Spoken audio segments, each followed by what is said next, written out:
Morning, ladies. Good morning. Sorry, I'm about 2 minutes early, 120 seconds, but I couldn't wait to get here to you. Ooh, ah. So, we're going to let some more people filter in here. Um, let's take a roll call here. Mark, good morning. Seasons, good morning, beautiful. I hope you're feeling better. Mark, again, good morning. Brandy, hello, beautiful. Kennard, Night Rider, good morning.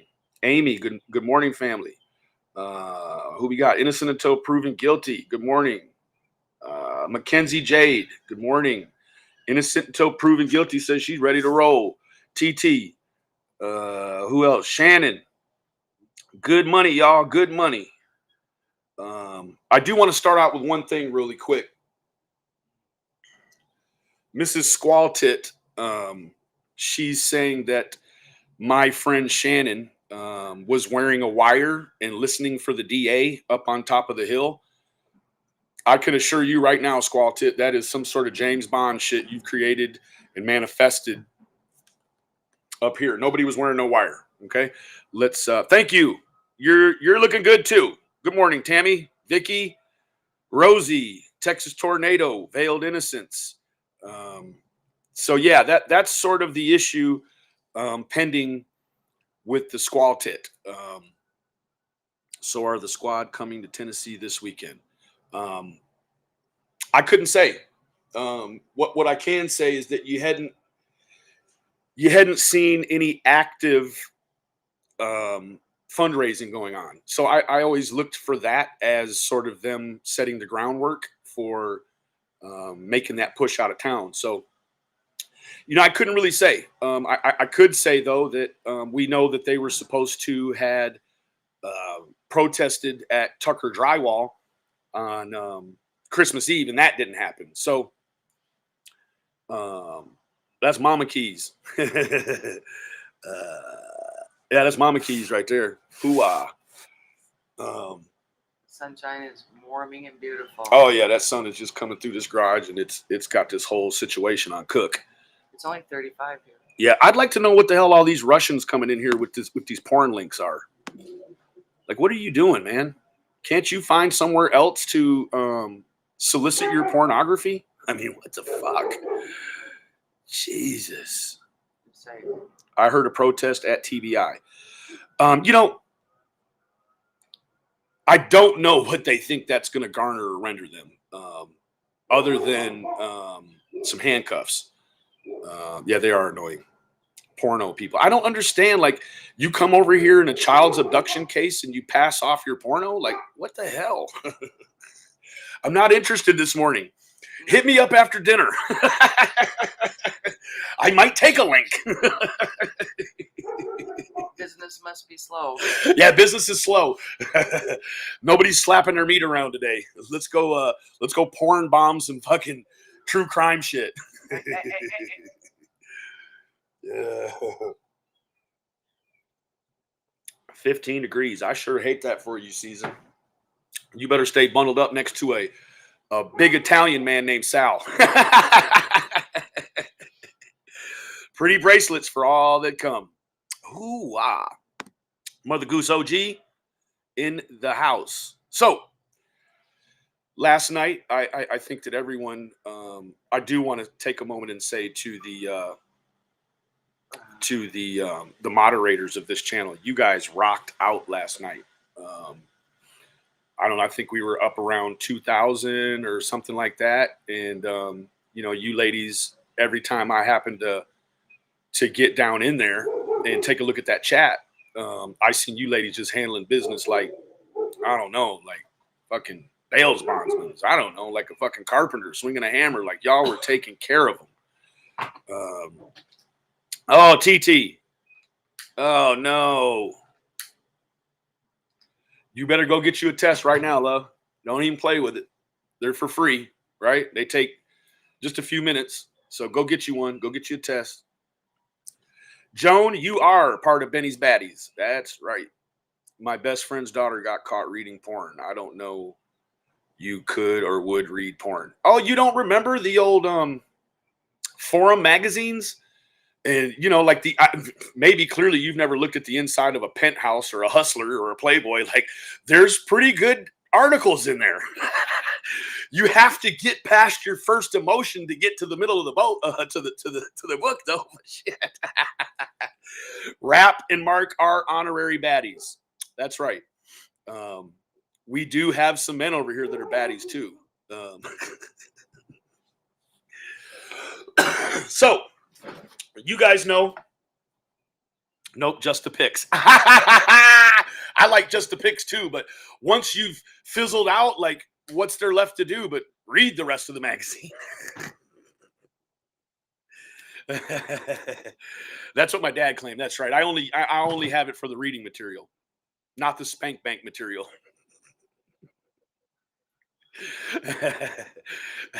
My cousin, right? He was big into the porn books before the damn internet hit, and I'd come over to his house occasionally and there'd be porno books in the trash can. And I'm like, dude, what are you throwing these away for? They're still good. He was like, I've already fucked all the women in that book.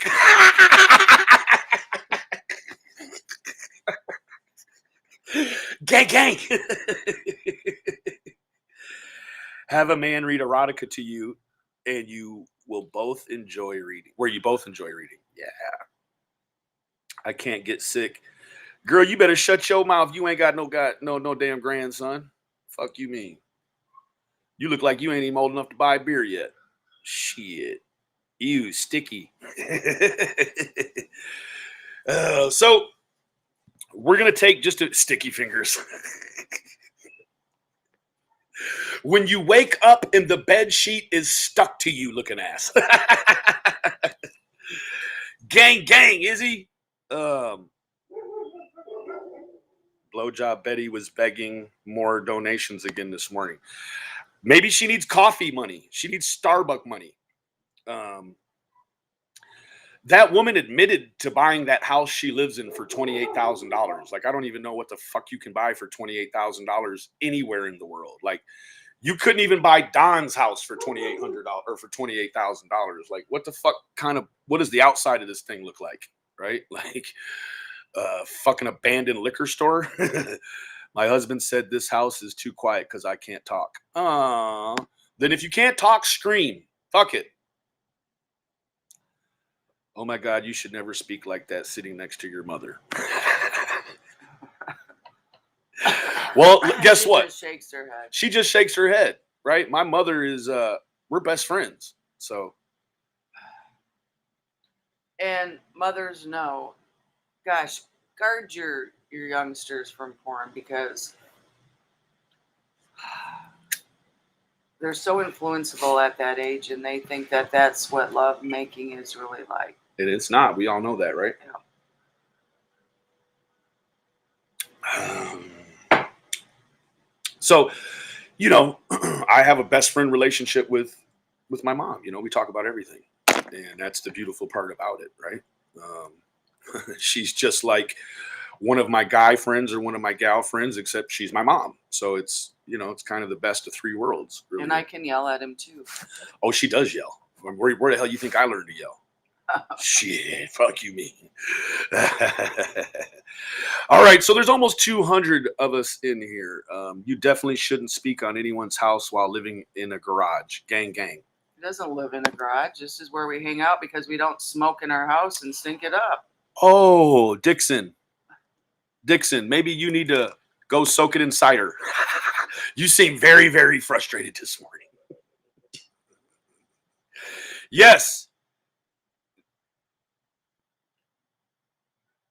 Yes. Dixon, good morning this morning, sir. You definitely shouldn't speak on anyone's house while living in a garage. Gang, gang. That's funny. I'm going to leave that up there for a while. Well, that's just one of those things you just have to, read it, like it, dislike it. It's an opinion. If you don't like it, don't watch. Hey, Dixon, you know what that's called? That's called ad hominem. That's when you come over here during my stream and you attack my personality or my character instead of the position that I maintain. That, sir, makes you very, very, very intelligently low. That's like, oh, fuck Republicans because they do this, that, and the third. And you're like, oh yeah, well, your beard isn't the same height on each side. Dixon. Go sit on a dick and spin. Oh, dick spin. Man, that's enough. All right, we're gonna move forward. No, just what you were trying not to do. You live with your mom. Cute. I do now because I'm separated from my wife for a little bit, but I do have my own home. Yes. And maybe you could just say, gee, I'm sorry that I spoke on that. But here in the Metroplex, you can't get anything for $28,000. Hell no. You Can't couldn't even get a good car for $28,000. Hell no, you can't. 28,000 is like So a corner of a lot. so if they live in an area where they can get a nice house for $28,000, maybe we all should move there. Do I think that the tree cutters may have had something to do with taking her? I mean, we haven't had anyone cleared specifically or generically. So, I don't know if they have. I mean, you would assume that they have a list of all the men that were working in that area and that they've Turn me off. I don't. that they have went down through that list. You want to believe that. I have no way of knowing how many men were there cutting. You're not going to get Jackie Dobbs' version of it. And anything Jodie tells you today is going to be different tomorrow. So I do believe, yes. I mean, they certainly, a tree cutter with a bad agenda certainly could be the offender, but you again, you have to quantify the risk over the gift, right? So is a tree cutter who's probably riding in a company vehicle with a bunch of men, did they take a little girl? Like,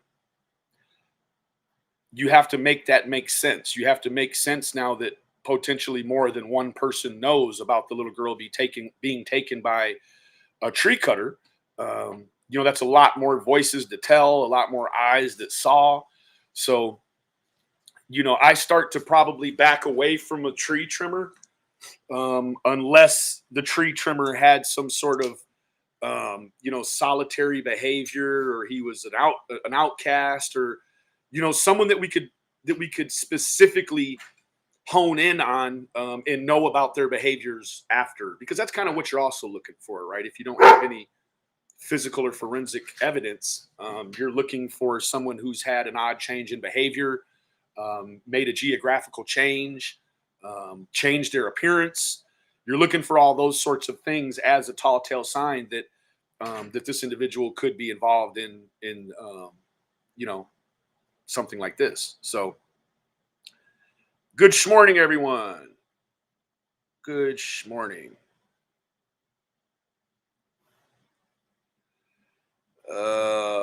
BS. Didn't do no such thing. A man who loves his mom will treat you good. But okay. Do you think people from the church took her? No. That's the thing about an organized group of people, guys. When you have an organized group of people like a church or tree cutters, instead of there now just being one person with the information inside of their own body and mind, when you start adding other people to the mix, we got $72,000 reward. How the hell does someone from the church or the tree cutting service, how do they keep that a secret from everyone else? And if you have the child and you felt like you were clear, why wouldn't you just bring the child in and exchange her for the reward, right? So let's see.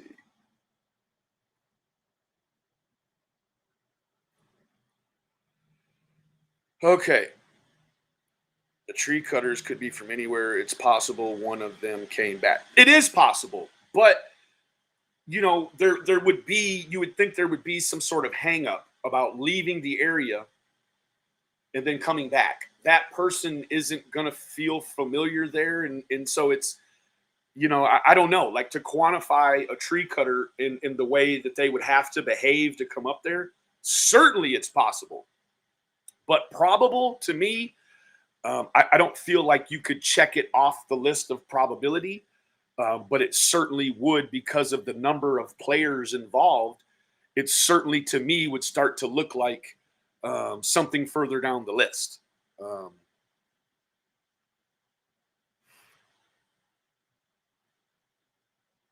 Hey, Oxalot. Thank you, Rot. Yes, that's just a Jackie Dobbs. Like, you know, everyone at this point, everyone involved in this scenario is still breathing free air. So it's a crapshoot as far as what we believe. All we can do at this time is listen to everyone's statement, interject, you know, make a rebuttal, and then wait.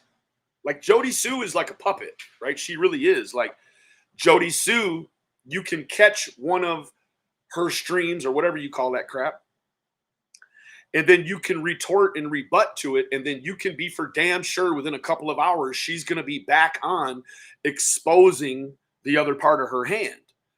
So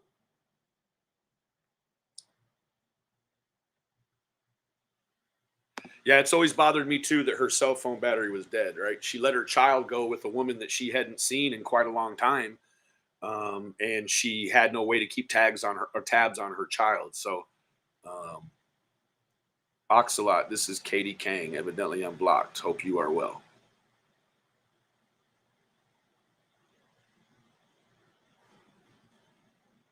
Legal analysis.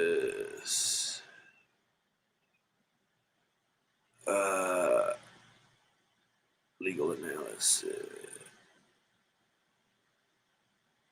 Thank you. Okay, so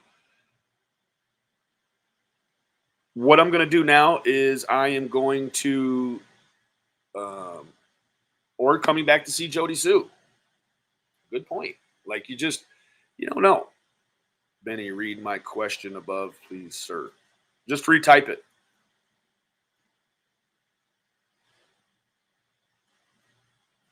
Yeah, Jodie Sue confuses herself because it takes her like gang.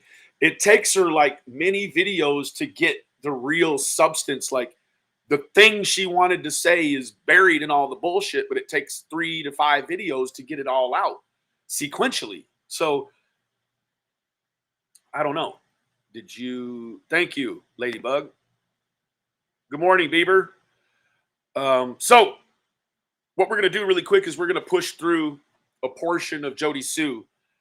I'm not going to do a detailed breakdown like I've done before. Just going to sort of, let's see here. I am new here. I'm trying to figure out why everyone is saying bad things about you, Benny.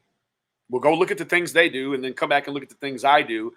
And it's, it's like whoever smelt it, dealt it. Right? Shit. In my opinion, Jodie Sue is covering for her son.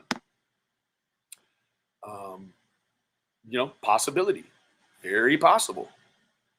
What about the guy that would park at Jodie Sue's driveway and use her internet?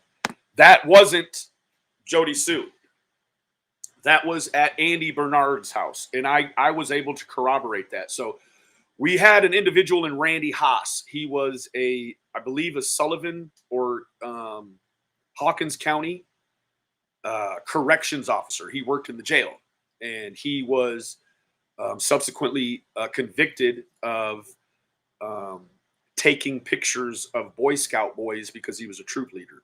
So he is a sexual offender in the way of, I guess you would call it, child pornography. He was a producer, not just someone that looked at the photos. He was a picture. He produced these images to be shared.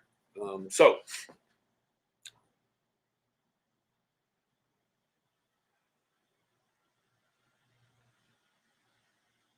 Yeah, they're all buddies, Shannon, for sure.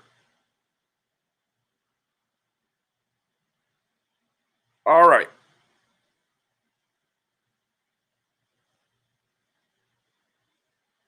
Thank you, Winky Whispers. Thank you. What we're going to do is your name, Holly Cochinley. We're going to watch a little bit of the Sioux. And I don't know exactly what's happened.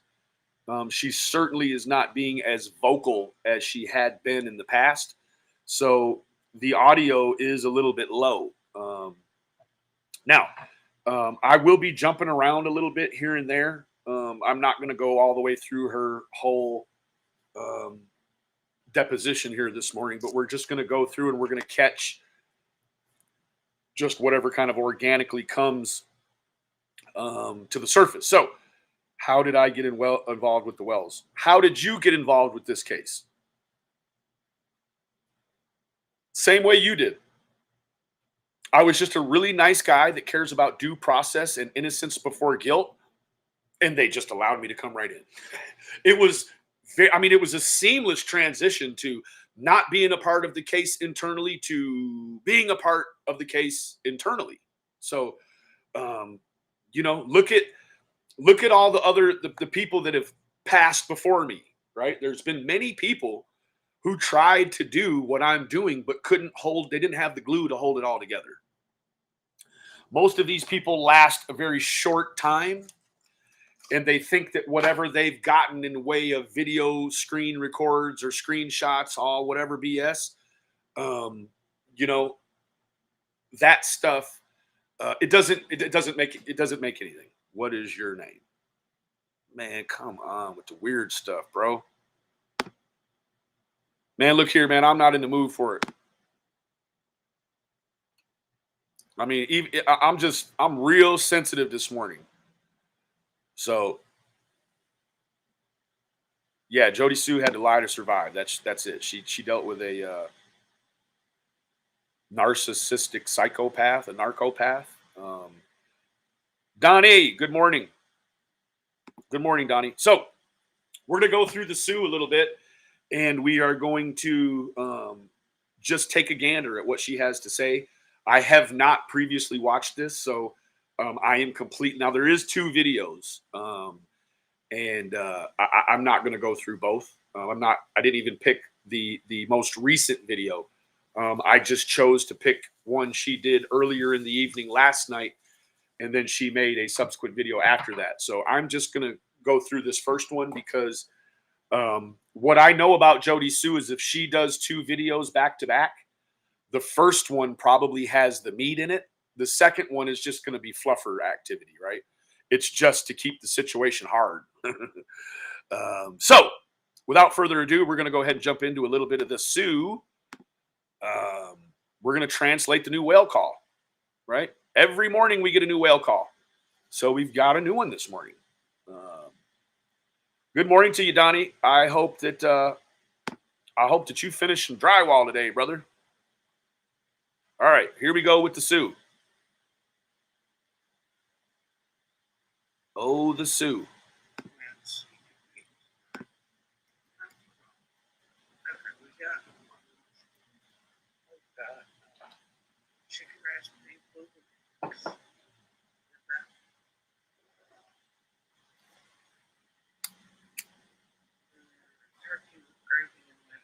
Yeah, I don't need to see you set out a dinner pack for your kitty cat here. We're just going to go ahead and move ahead past this here. This is none of my concern. Boy, she's getting some big views nowadays. 211. That's a big view.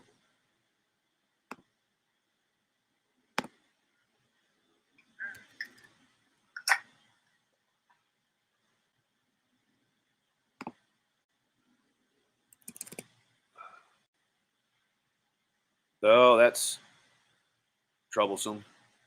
Hold on, having a little technological issue here. This motherfucker don't want to spin this video. Probably just as well. Oh, shit. I don't know.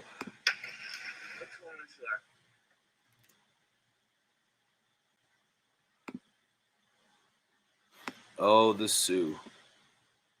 She has been fun to deal with, I'll tell you that. I'm getting irritated now. Hold on, let me reload this.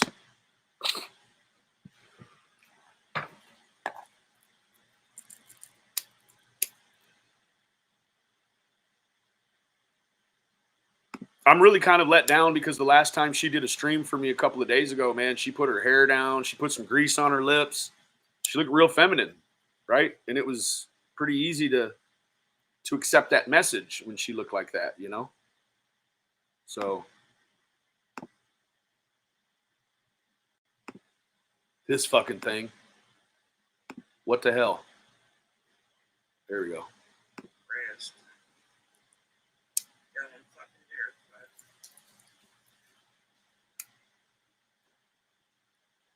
Fucking haircut. I mean, like, I know better. I know.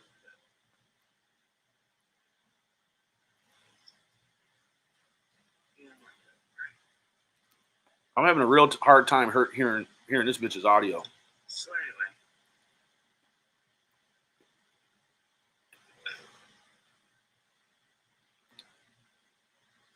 something hit me as I'm Billy out of work. It sounds like what hit you was a fucking Ford F-150 with a bad muffler. Hanging out, doing our thing, having dinner and such. And There we go with that cool ass smoking. Like she fucking moves a cigarette to her mouth like fucking cooler than Richard Pryor or Red Fox. Like that bitch is just like, can you imagine? She's just like, gets that cigarette out. Gotta let that fucker hang a little bit. And then you go. Right? Jodie Sue, you make this shit look so fucking cool. there's this moment. Bitch, you're waving around that cigarette like a fucking mechanic with grease on his hands and he don't want to touch it. That I recall catching it. Man, light that motherfucker, because that is not like a lip ring or a nose ring or a fucking tattoo. That's a whole fucking cigarette hanging out of your mouth. Like, that is not attractive for women. That's like only attractive for men that are loved by women who let cigarettes hang out their mouth like that. There's all the other bullshit tossed out there, like, he's throwing shit. That's a hell of a mouth accessory, isn't it? Too bad she didn't have some holes poked in that fucker and she could sing us a song. Petty ass ball. Play the fucking Marlboro flute. Versus phone versus whatever the hell. Which isn't technically petty if Man, switch that fucking cigarette because that filter is going to be soggy as fuck. you think about why it's being done. You've been honky lipping the fuck out of that cigarette. Damn. She just took like 2 breaths worths all in one time. That bitch has a fucking deep inhale. Holy shit. Which is the only reason I addressed that dumb shit. So here's the thing. Okay, guys, get ready. Here comes the thing. Playing on one of the videos so they're not. He's really super pissed off Andy and Andy. Yeah, Simon went up on him. What do you mean he went off on me on the phone? Didn't you know that I met the man in the middle of the night on the road that y'all used to live on and he didn't do shit? He wouldn't have even bust a grape in a fruit fry, Jody. And now you two, you want to act like you're tough. You're not tough in real life, but real super fucking gangster online and shit, huh? It isn't until about the moment that she turns her camera off and then you go to Tennessee and you drive by where she lives on Reservoir Road and you're like, this situation is fucking dismal. This bitch lives in a driveway filled with meth trash all around her. Seriously. Not full of monster, but that's like cookie, bro. See how she's taking Voldemort's side here? Like, yes, I'm with you, Voldemort. Benny is, a dick. Where they're playing the same little monster game with each other I've dealt with from Andy for so long. And think he's playing it against Andy, and I'm just sitting there like, oh, these are Fucking Dr. Sue in the house, right? She needs her own fucking television show in between Dr. Phil and the other fucking doctor.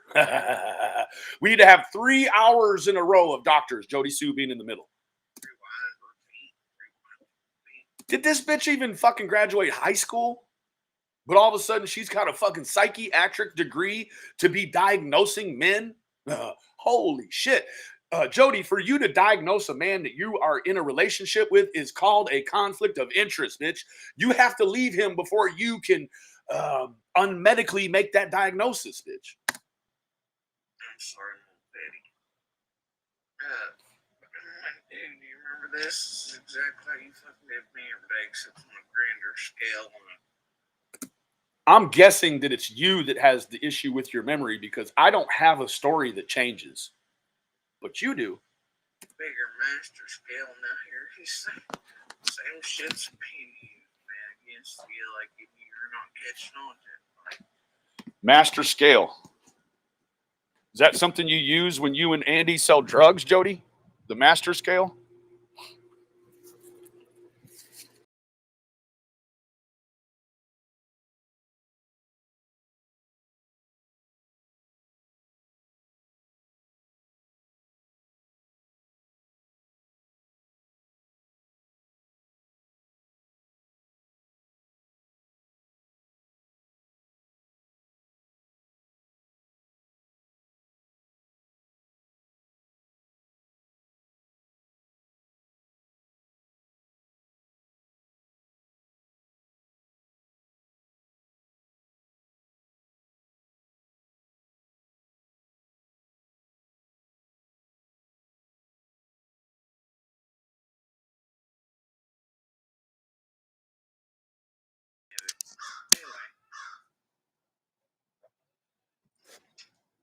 So Andy's like, stop fucking calling me. What is this shit? Oh, did it get you excited to hear his voice again? Because what you're doing is in here ranking for him on me. Sort of looks like you two could be back in some sort of domestic love triangle. Would that be fair to say? When I said lose this shit, he is trying to temper it back because he knows the last point he's been recorded, put out there. So did you like that? Did you like the fact that I was able to get him pissed? Because I tell you what, it took quite a lot. Quite a lot, Jodie. He didn't get fired up on me like it sounds like he did on you through your version. He was very supplicative. He was very kind. He had a very, very sort of flimsy handshake. Like I grabbed a hold of his hand and it felt like I was, control of his whole body. And it was like, whoa, this dude is pretty soft, right? Because you measure a man's manhood through your fucking handshake, right? You don't shake my hand like a dead fucking goldfish, right? That ain't what you do, especially in the middle of the night to an out-of-towner. But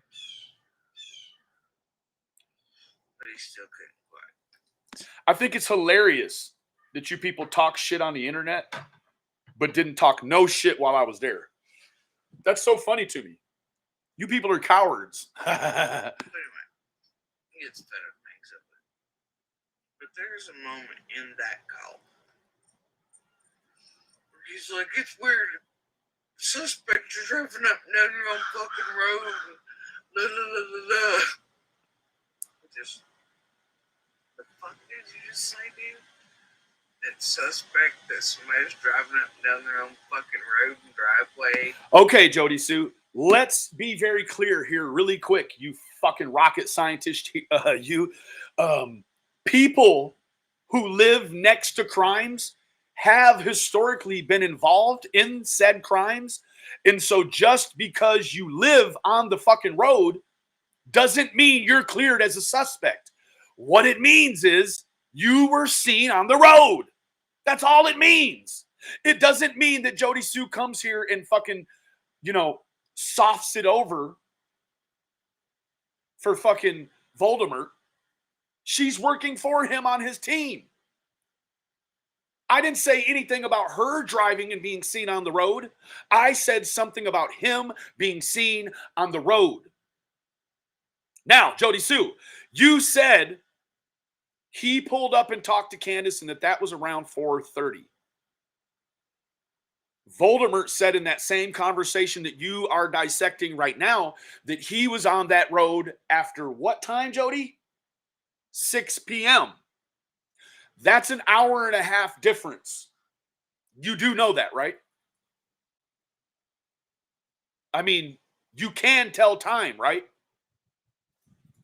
And place where their whole fucking family lives. Like, the fuck did you just say? What the fuck I just said is you and your greasy old man are ex-fucking dope heads and dope dealers. And 10 to 80 fucking pounds you were growing across the street from the wells. So what you had was a variable crime wave that used to come to your fucking house and buy drugs. And you think, you stupid woman, that just because you live on that road, that clears you from being on that road. And let me tell you what, the Sue, it doesn't. Because you have said over and over and over that man was on that road at 4:30, and you heard him 2 fucking days ago say he was on that road after 6 o'clock.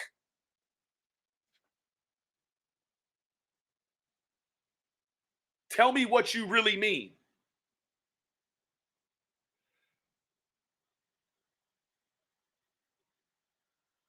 Tell me what you really mean. You dipshit from Texas, gangsta ass, fucking wanna be weak. Fucking Want to be what? Is that some more of that classy KKK? Are you getting ready to refer to black people as they and them? Look, listen. Jodie Sue, you've put your husband on scene an hour and a half too early. He's still struggling and fighting to put himself on that road at 6 o'clock. Right? So did you come down just to do flowers with your purse, or did you come down to get picked up by Andy with your purse? You say 4:30. You're sort of the timekeeper of this whole thing inside of your simple tiny mind. So you're the fucking stringent timekeeper. You put your old man there an hour and a half too early. That's a big giant fucking problem. That's probably why you're still a person of interest. It's really rare, you as a person of interest sitting here smug like you are, like a fucking schmuck, sitting here like you've got all these new friends, and meanwhile they're just got the microscope on you, woman, because you're a fucking person of interest. You and your scuzzy old man. Your pussy old scuzzy old man. I see why you had to be so tough. Because you married a man that's ineffectual in his own life. damn, she just like, And let me ask you something, man. All this fucking fly paper bullshit you keep talking about, picking this low hanging fruit. Where the fuck was your motherfucking me son? Where the fuck was your son on that day? Somebody tell me in the chat where the fuck her son was.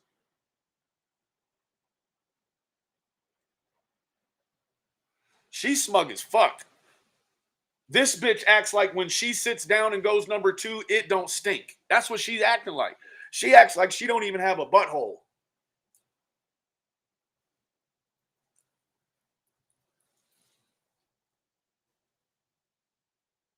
Yeah, because I'm on her motherfucking head. That's it. If Molly Golightly had been born where Jodie Sue was, they'd be the same person. Hell yeah, they are. Andy's worn a mullet so long, he's seen him go out and come back. No, he's been wearing a mullet so long, Shannon, that if he shaved his fucking hair all the way off and then skinned it with a razor, in 3 months, that fucker would be grown back to a mullet. Like, that's just how white trash hair grows, sweetie. Like, he was born with a mullet. And he was what? Is he? Driving a red truck that day. You don't say. I was told he was driving his white Dodge pickup truck.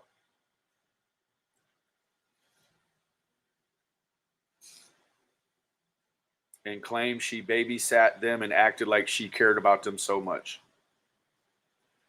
Alice, you damn right it is.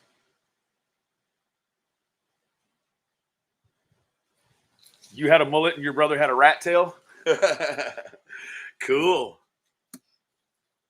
So anyway, and of course, he's like, then once you get out and like shake me, and he just tells it. I was trying to hear you. Izzy said that Boogie was driving Grandma's truck. Is that right, Izzy? Is that right, Izzy Pop? Oh, Rachel, you're fucking right. She does. Pardon my French, ma'am.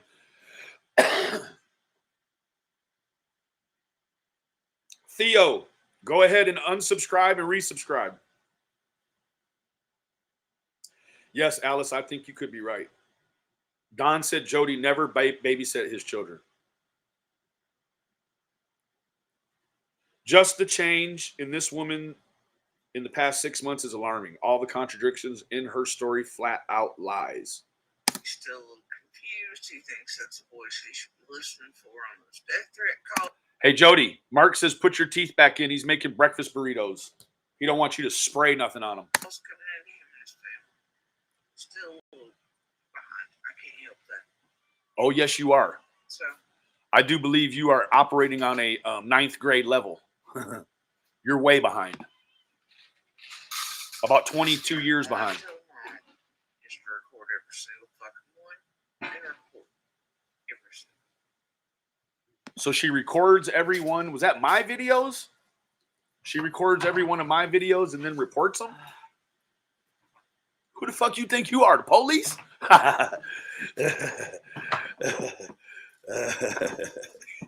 Lieutenant Sue. Car 42. Candace, I heard Jodie Sue was mean to Summer. Let me find out. Is Boogie 19? Was said that the 19-year-old was driving his grandma's red pickup truck. Yes. Yes. Tennessee Mountain High. She hits that fucker and it's like her lungs just absorb the smoke. Nothing comes back out. I don't even know about it. So anyway. They're not keys.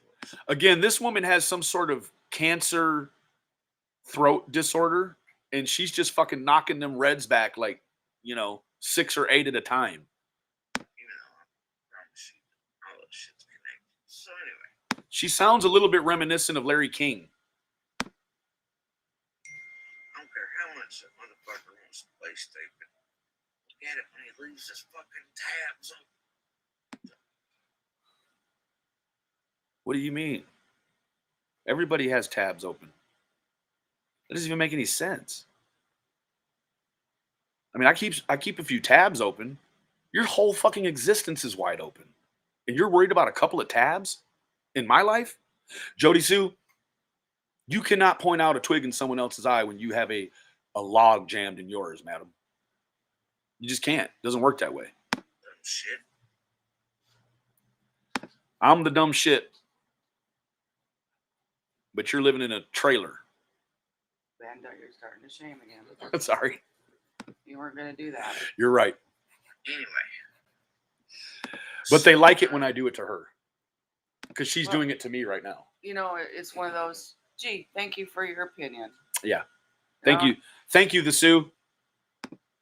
Hate that for you. Point in that video. Did you see her white power hand sign?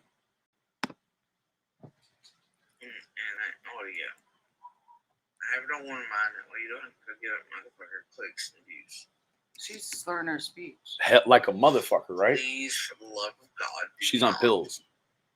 Because that is what he's partially trying to do in this.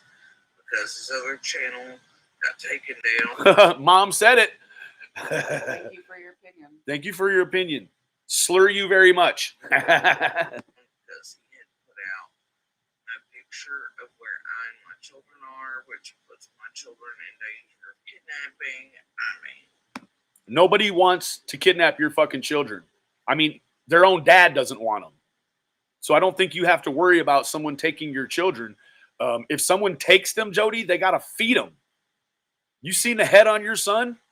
No, Shit. Ben, you're assault, shaming. you name it. If she needs to take care of her children, she needs to get off this channel and go feed them breakfast. Oh, that's or it. get lunch ready. That's it. Go wash their clothes. Give them a bath. With all those Take slurs, them for their COVID shot. with all those slurs in her voice, Mom, can you believe she has a daughter that she is responsible for homeschooling?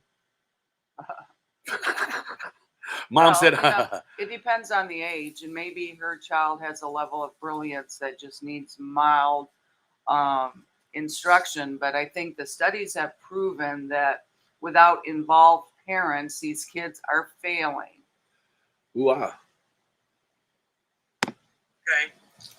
He's notorious for this. My daughter was going to kill him when he doxed lately. I think that's pretty fucking dangerous. Jodie Sue, can I ask you a couple of questions really quick? How come you said you got in the creek, but you didn't?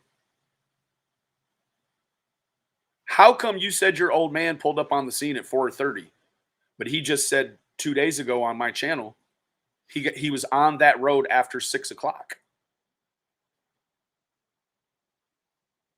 Can you make that make sense? Jodie Sue, let me ask you another question. Why the hell are you telling people that Andy told your daughter that he saw Summer's body? Could you please just go pill free for a minute and answer that for us? Like, make that make sense. We actually have a recording of you saying it that's not on YouTube another time. And then you pulled your daughter out of school because what? You said you didn't want her to slip up and say anything. To who?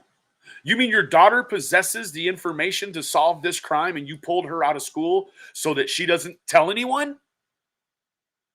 Jodie Sue, holy fuck, you mean? Wow, what a burden she's carrying. What a burden she's carrying. Amen, Mom. Mister, I'm here for summer. Why aren't you there for your own children? Right. Let the authorities handle the summer thing. Well, so what happened was this lady, she said she heard the scream, and the police said she lied about it, her and her son. And so now she's just got this bone to pick with every single buddy because she thinks that she's the official spokesperson for this little girl. When she's let me tell you what, this lady has contradicted herself so many times on this fucking YouTube, Mom, that even if this goes to a criminal trial, she would never be called as a witness. Her credibility is gone. They would never bring her. I mean, how do you know? Even if she knows the truth? She doesn't know the truth. That's the thing. But she might. The police have already figured out she doesn't know the truth. Then because why isn't, this is a war. This has turned into a war of opinions. It didn't turn into it. It started out that.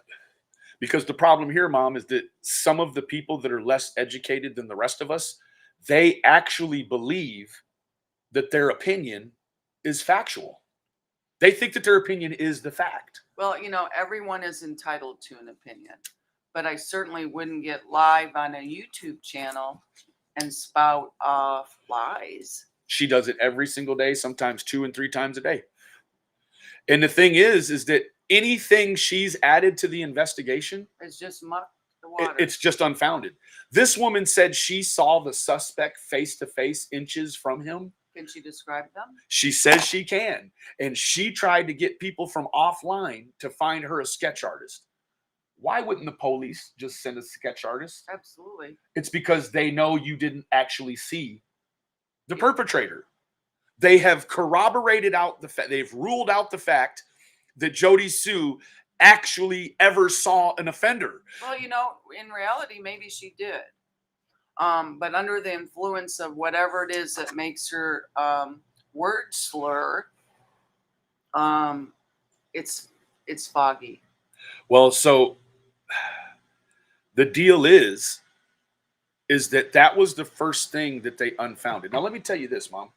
Right now, she believes Don and Candace had something to do with it. Well, that has But check it out. everybody has an opinion about But that. sure, 5 months ago or 4 months ago, she was trying to get a sketch artist to sketch the picture of the offender. Well, guess what, Mom? If the offender were Don and Candace, She wouldn't need a sketch she artist. would not need a sketch artist. She would already know who that person is. She'd say, it was Don. I saw him on the road. Mhm. She said she saw the person she believes took the little girl and can make a sketch. But the police won't send a sketch artist. Well, because she's full of shit. no, she's under the influence. She's under the influence. Heavily. So, and he also did some other horrendous shit on his other channel. Now he's got a new app. He's trying to get clicks and views off stage. No, we're Please trying, do. Trying to get some other under fucking standing. Right? It's like I need a tour guide through the shit you say.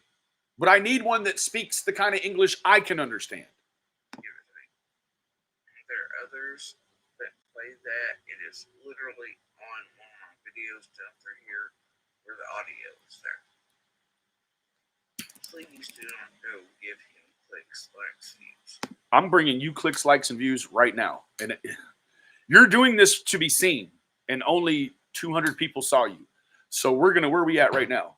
We got 500 people in here. Jodie Sue, you're famous already. Please. Because he is trying to build his numbers and subs back up. Why would I worry about getting my views and my subs up when I don't make money off of this channel? If someone should so believe that the research that I've put in and the things that I bring to the table, if that's worth something to them, then they compensate me for that, Jodie. You're just upset because you don't have anything left to pull a heartstring. You have nothing left to pull a heartstring. And so the chances of you making money off of this case now are less and less and less.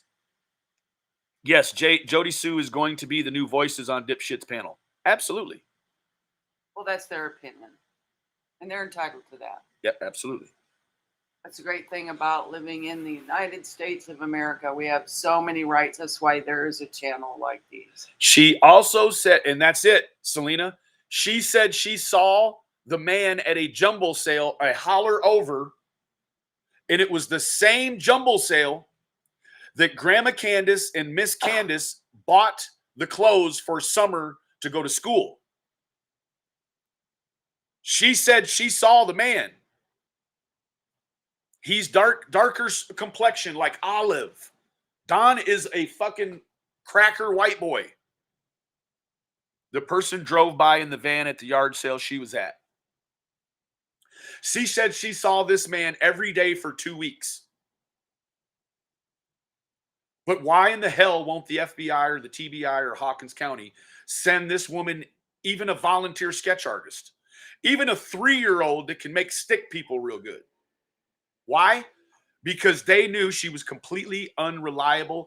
They knew, thinking ahead in the end game, that anything this woman said would never be useful. She will never be called to a stand, and her voice will never be heard in anything helpful. She has extinguished any chance of herself being helpful and reliable.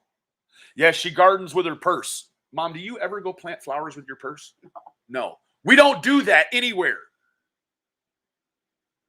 Yeah, Nita Benny. Thank you, Izzy. She's lying. Well, Oh, she's lying. unfortunately, her lie has become her truth. That's it. And it keeps changing, though. That's the problem. Right. And part of the bullshit with the wallet, the personal is also part of that. It's also part of the fundraising. He has definitely got his little fingers in and where we proclaim. I definitely do not have my fingers in any fucking fundraiser. That's slanderous and liable. I have not partaken in any fundraiser other than my own for what we did in Tennessee. But you still haven't gotten any money for it. Right. So if I was part of the fundraiser, how have I been the only one to keep that quiet? You mean to tell me all these content creators, Jodie, they love me so much that they knew I was involved in the fundraiser and it went sour by your by you know your Estimation. by your estimation, but somehow they've kept my name quiet. Make that make sense. Just because you say it's so, don't fucking necessarily make it so, does it? Right? So yes, it is a huge cover-up, Jodie. I was the curator of the fundraiser, actually, and because I did such a great job fucking it all up with Brad, they've all kept my name quiet. No, be careful that you know that's not an admission. It's just a statement. That's it. It's a very hypothetical, sarcastic, facetious statement. That bitch knows what it is. Well, but you have to make sure that you know. They know I didn't handle not $1, not one fucking dollar of that money that I handled. Here you go. This bitch got paid by that money. I never received a dime of that money, but she did. So is she trying to put me into the scandalous fundraiser with her? Sure seems like it. Weakness. Go drain the well dry. Yeah, you did. Sweet. I guess that's the American dream, to prosper while you can, and then. Yep. Or, I mean, the American dream evidently for her is prospering off people's pain, right? I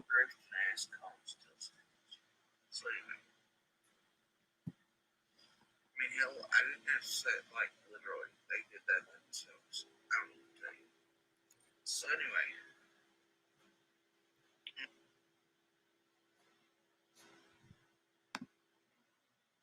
Okay, is this your channel or her channel? My channel. Okay. Isn't there a way to just get her off of there? Who cares what she thinks? Let her get her own channel. This is her channel. Oh, okay. I'm just streaming hers. Well, then why don't you get off? I'm just about done. I'm just about done. It's also part of the fundraising. He has definitely got his little fingers in no matter what he proclaims. How would she know that? No matter what I proclaim, she knows that. So I guess she's Well, part but- of the same scam I am? Question mark? Isn't there what, you know, and again, you're letting her get mad when, why don't she just prove it? Yeah, Jodie, that's what my mom said. Just fucking prove it. No matter what I proclaim, show us the truth. Show us the truth. Pink Sebring. It's not true. I've not touched shit. Did you say this bitch got money off of Summer? Hell, beginning, she was getting all kinds of help. Brad was buying her motel rooms and this, that, and the third. Like, yes, she received Walmart cards, groceries, cigarette money. Like fucking. How come that wasn't going to the family? Right.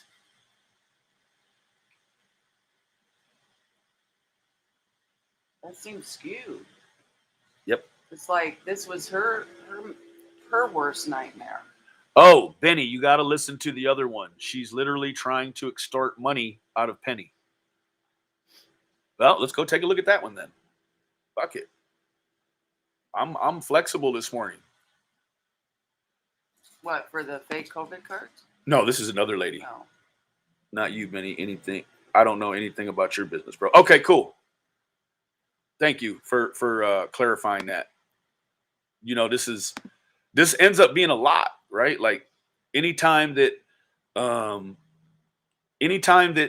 Molly Go Lightly goes live, she's gonna throw my number in the chat, right? See right there in the chats, everyone was offering her all kinds of shit when she was saying she was an abused woman. She's demanding money right now to be put into an account for her kids from TCC. Let's go see about that. Bitch, I think you would have to go to work in order to mandate anyone to put money any fucking where. Like, where do you get this Caucasian sense of entitlement? You didn't grow up with this entitlement. You appointed yourself with this entitlement.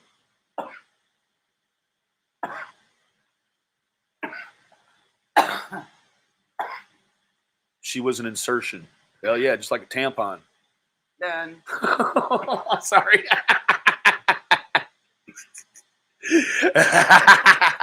Sorry, Mama Keys. Man, how do I this is why you got to sit in sometimes? or why I don't. Or why you don't? Hey, Jodie Sue, word for the day for you is J-O-B. She is gross. Hell yes, she is. Fuck you mean. She is gross. Well, this woman is different. I've got to slam her, Mom. She's such a I think you're POS. doing it the wrong way. I noticed Penny Because does you seem know to what? favor. You aren't getting a rise out of her. Oh, yes, I am. She makes whole, complete videos just for me. And then why do you bother watching them? Because we're keeping her talking. Eventually, she's going to run out of her mouth the wrong piece of diarrhea, and it is going to be something we need to hear. Why? Because a lot of people believe That she's the culprit? that she has something to do with it. She made videos right before Summer went missing saying that if a kid ever stepped foot on her property, she would kill him. A kid? Yeah, she said that she can deal with her children, but other people's children, she just wants to shake them to death. Well, then, my gosh, she shouldn't be out in the world. No, she shouldn't. And so that's why we're on top of her neck like a cheap tie, I guess. I don't know, but it definitely is. Have they searched her property? No, they have not searched her property. They did what's called a self-check. They did not let law enforcement come and make that clear. So it's bear with me, ladies. I'm guessing that the old internet this morning is it's moving like Jodie Sue. Jacqueline, she comes on periodically, but we just don't. No, I'm not a dumpy dump, I swear. I'm not a dumpy dump. Who's saying that, her? No, that's what Molly Golightly said when she got arrested for stealing from the hooker. She said, I swear, I'm not a dumpy dump. Yeah, they need to search her property. That is for sure.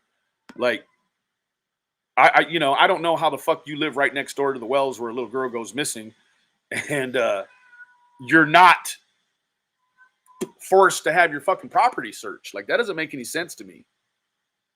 She related to the police too? Nope. She'll tell you she was.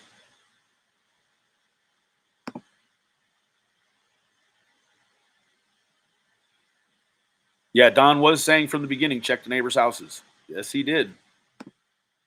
They're all little snakes working behind these rooms.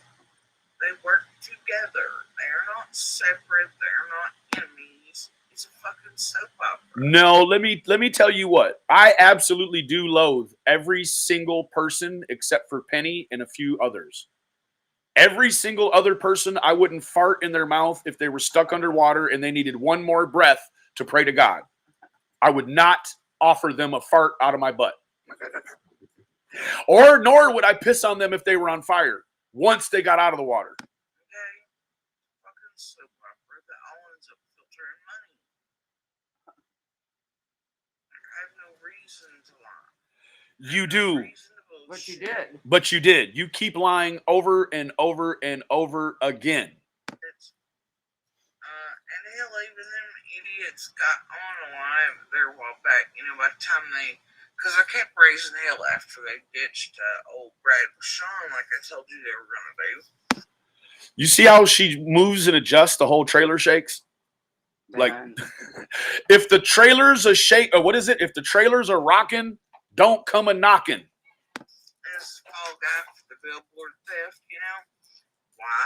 Because like I told you, it was an easy way to separate. Oh, hold on. If she tells you anything, you better completely and immediately fucking think it's the exact opposite of anything this bitch says. Looks like he was Hey, Jodie Sue, Kitty said fuck you. just the one doing. And everybody, there's been enough time that they've kind of forgotten about the giant ass fundraising con. That you were a part of, bitch. You were a part of. You would go and search and then send your sweaty fucking shirt in to be raffled? Is that what you're trying to tell me? You were involved. And as soon as the shit started going sideways, you jumped out and tried to make it like, oh, last man here is it. Looking ass. Here in the States, a little bit internationally, but then they were going to try to go full international with a second one, plus shit in the boys' names. And I shut that shit down too. And if you recall, that also covered. So now you have the power to shut shit down, huh? For the boys? You got the power to be shutting shit down for the Wells boys, huh? This is treacherous. Like, this is bad. I'm going to need a third cup of coffee to make it through this bullshit, man. Hold the phone. You got me fucked up like good church shoes with a scuff on them. Girl. You know what? You're not even in charge of what you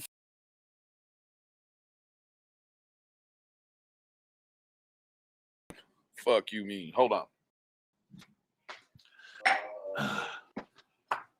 This is incredulous. This is loose. Holy shit.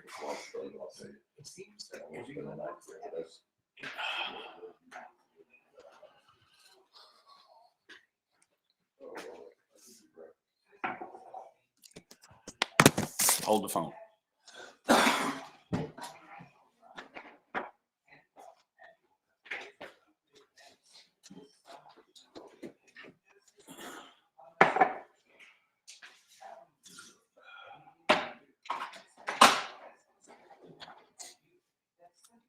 You guys want to see something cool? Check this out.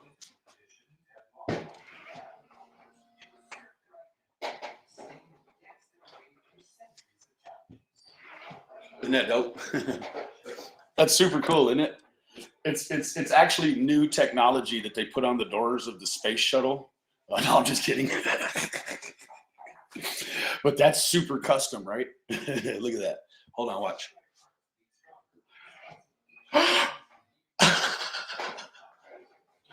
Okay.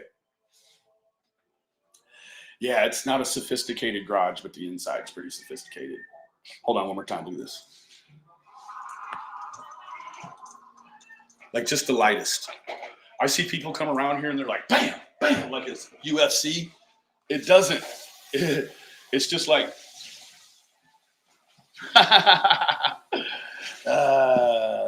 that's like the coolest part of this whole house. Way cooler than anything else.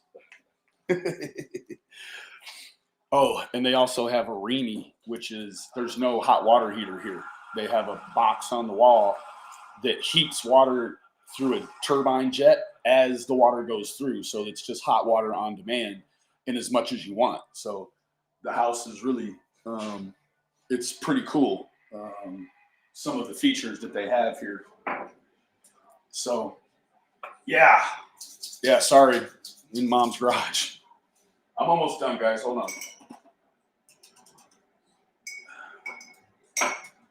Damn.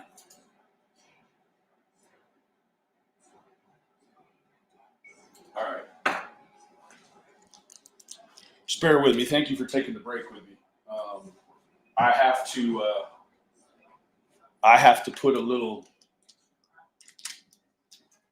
coffee down to keep it going because if she's trying to extort money out of my friend Penny, extortion is against the law. So I need to see what sort of extortion we're actually talking about here, because if I believe it meets a threshold for a criminal charge of extortion, I will wrap it and package it and walk it into the Hawkins County Police or the FBI, because extortion could be You know, you find extortion in, you know, RICO cases or federal crimes, you know. So extortion isn't taken kindly, or, you know, it's not taken well. It's not received gently. It's received kind of like Molly Go Lightly, right? It's just very sharp. So we're back. Thank you for waiting. I probably lost everyone, didn't I? That's okay. This is going to hurt me a lot more than it's going to hurt you, Jody. Damn, that chat is fast as hell. TBI is watching all of this. Yes, they are. And they know I have a beautiful mind. Besides the billboard bridge's infamous call that I accidentally beat into, I guess because I'm psychic and outed, about summer just being taken away. Look, guys, I've not been wrong yet. You've been. You want the sketch for, because that man doesn't look anything like Don, or else you would have just said Don did it. You don't need a sketch artist to identify a man that you've known for over 12 years. I've called it before they had. I mean, like, this is. Listen, why don't you call the lucky next 6 numbers for your own life? Why don't you call something out that benefits you? You keep calling out all this other shit that only benefits what? Nothing. Fucking nothing. The police won't use anything you fucking say. And let me tell you what, Jody, far as I know, you're the only one that's lied to the police. If they say you and Boogie's account of the scream and of the suspect at the jumble sale was no fucking good, that means you're a person of interest because you continue to fucking lie to the police, bitch. Why have they not circulated a sketch out of your clam trap? Because they know it's a lie. Why did they say that the scream was unfounded that you and Booger heard? Because it's a fucking lie. You, my friend, my lady friend, you are fucking up by doing all this cocksucking lying. And yes, these police are listening and they want to know why the fuck you are lying. You know, it's all here. All the videos, all the shit, all the evidence, it's here. Why would you put it here instead of with the fucking police? Stupid bitch.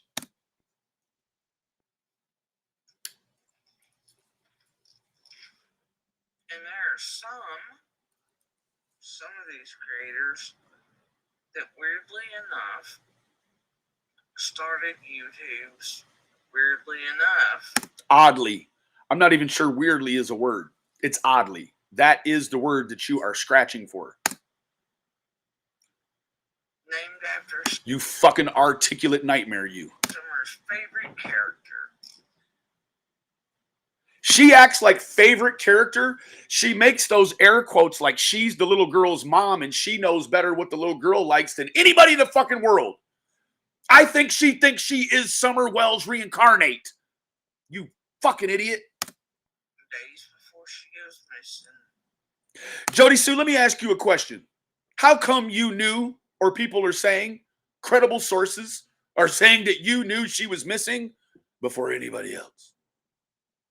Jodie Sue, is it true there may or may not have been a footprint of Summers on your property? I mean, on your neighbor's property? Is that true? That start YouTube channels, then lie to the public as they're drawing in money. They're handing out flyers, never got handed out. You were on that team, Jody. You were also on that team where you said you were out searching. How many fucking flyers did you put up? You fucking dirtball. They're saying they're searching when they can't possibly legally be. Yes, they can. And And that shit stays for months. What do you think Molly Golightly and them were doing, you dumb fucker, you? They called themselves out there searching. They called themselves out there searching and trespassing and then went straight to the cops. And they didn't get arrested, did they? You fucking liar, you. You only want the 49 people that like this shit to believe this shit. Fuck you mean. Right. And I entered the scene. And let me tell you here. She entered the scene. Honestly, this woman. And look, TCC can go over and talk all the shit she wants. I don't care. Go look on her page. All right, I've had enough of this shit. Can somebody give me a timestamp of when she starts talking about Penny?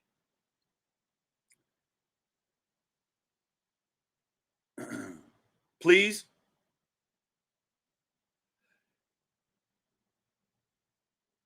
Chasing fame looking ass.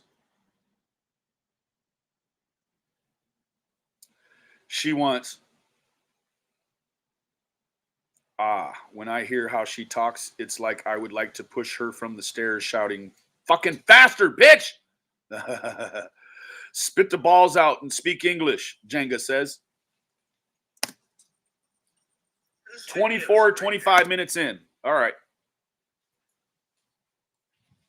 Thank you, Knight Rider.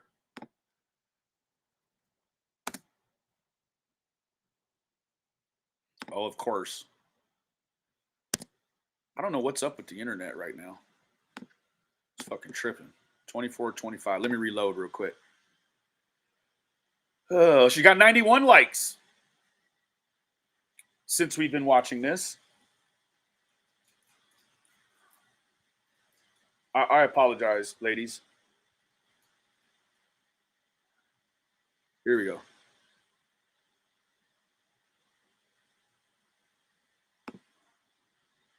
So Walmart. Oh, that didn't turn out good, did it? I think the fucking, listen, she takes the pill before she starts, and then she gets partway in, and you can just listen to her, like her whole life is like this.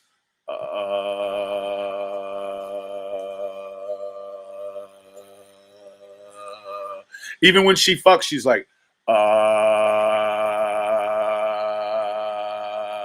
her life is monotone. There's another calling it theft line to try to distract. Jodie Sue, I think you have missed your calling, you fucking bitch. You should have been, I don't know, fucking a detective. Like, bitch, you seem to know every fucking thing. You got your fucking thumb on the pulse of the world criminally. Brad. Can you tell me what the fuck's going on in the local church, though, you dumb bitch, you? Fuck no, you can't. The game. And that got outed. And then here's 7 more. And guess what? That shit's inky as fuck, too.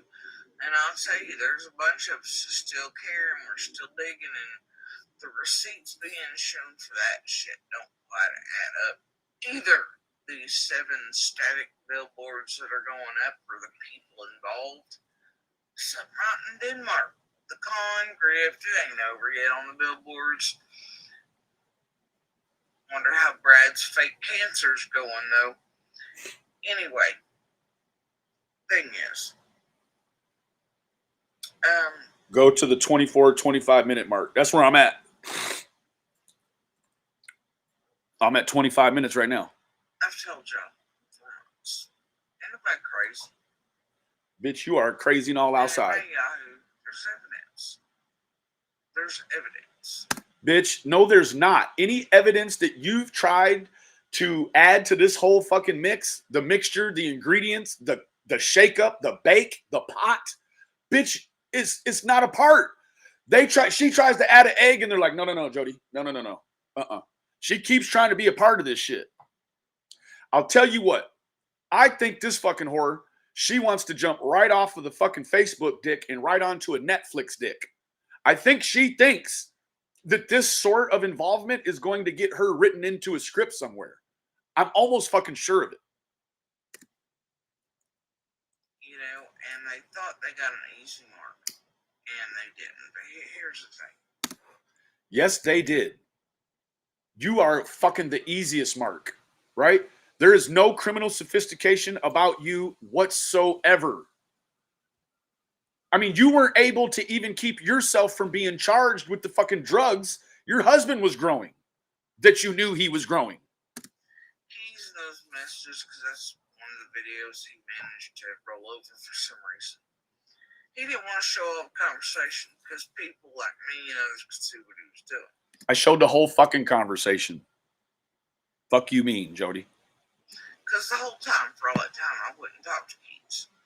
Not because I was being told not to by Penny, who was still trying to pretend because she didn't realize what she was out in the whole time or all the calls I caught back. What she's going to try to do right now is turn me and Penny against each other.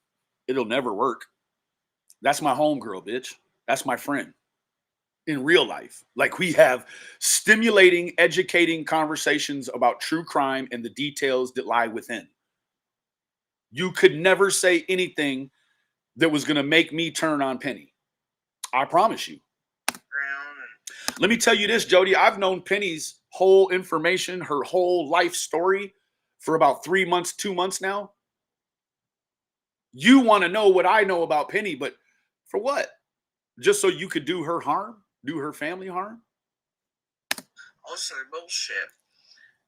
I went and talked to him because I seen him and Sharon the rest of what they were doing with that. Let me tell you what. I messaged this bitch one time and she answered right back. I didn't reach out to her forever trying to get a hold of her. I reached out to her one time. And in 9 minutes, she answered me back. Candace, long before I ever moved out to Ben Hill. Just a few weeks ago. So I avoided him like the plague. I told Keys and Sheriff fuck. You avoided me for 8 minutes. And then at the 9th minute mark, you succumbed and you vomited everything from your whole life onto my lap without asking. No, in the first few days we were moved here and all this other shit, that I wasn't interviewing, don't want shit to do with them. I never wanted to interview her. Ever. Nowhere in any of our communications did I ever want this slowpoke on my fucking channel. I didn't. Because I knew I could get everything that I needed from her without building a relationship with her.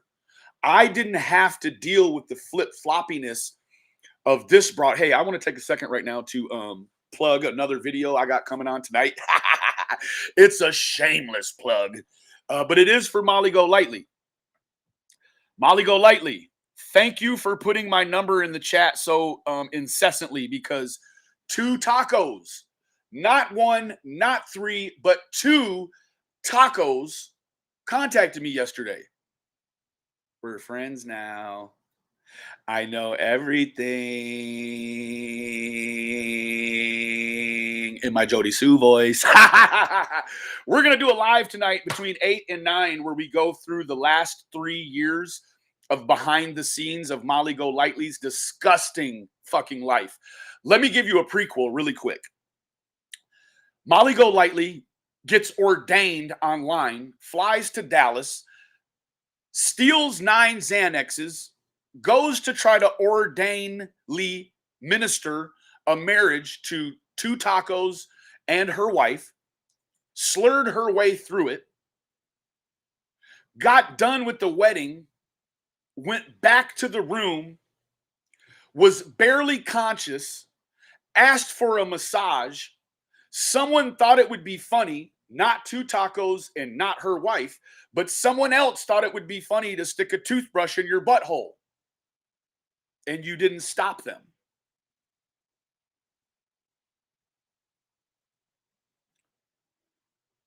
You did not stop them.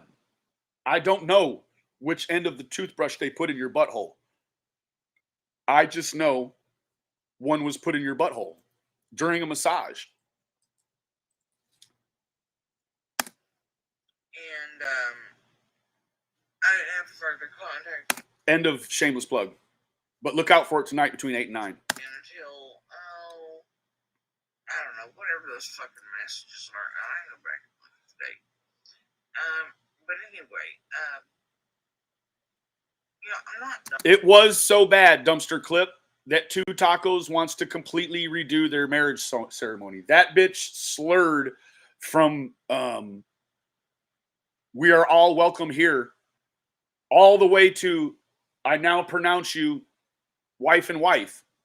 This bitch slurred every fucking word, the front, the middle, the back, like it was a real mess. And so I just told that, thank you for that, Dumpster. I told them that if they were going to have another, if they were going to redo their ceremony, that I would love to come and sit down and be supportive. And I would like to have the seat that you would have offered to Molly Golightly. So long as I can have her seat and she's not there, I'd love to come. Wasn't more yesterday.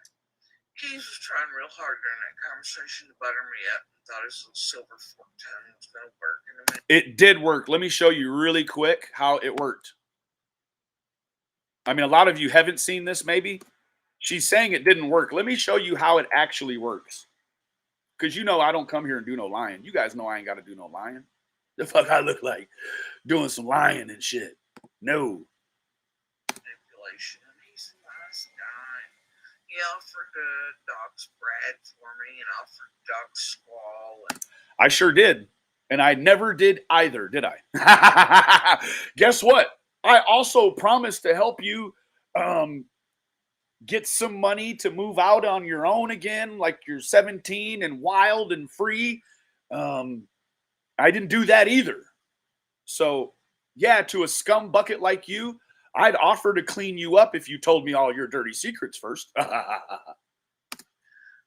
Sue this and trying to emotionally connect with me. I've had a rough life too. I did emotionally connect with you.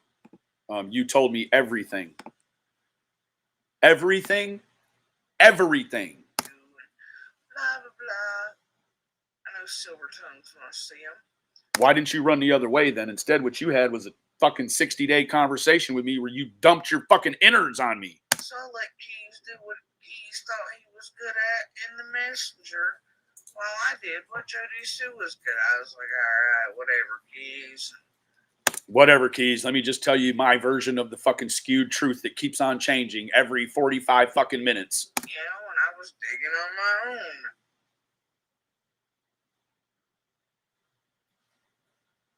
Digging on your own, huh? What you been digging? A shallow grave? That's what I want to know. Fuck were you digging? Where is the digging utensil you use to do the digging, Jodie? You say you speak in code and that you don't want to put it all out there. A charcoal brush. Fucking A. Oh, God. Jeez. Brushed her bowl. I believe Jodie Sue once at the beginning when she heard the scream, but then the police said, no, it's a lie. Digging. Yeah, I'm refreshing this shit. I'm refreshing. I don't know what's going on with the internet right now. Someone is talking shit now. I wonder whose toothbrush. I know whose toothbrush it was. I know. And we'll get to that tonight. Make no mistake.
had a little tech issue there.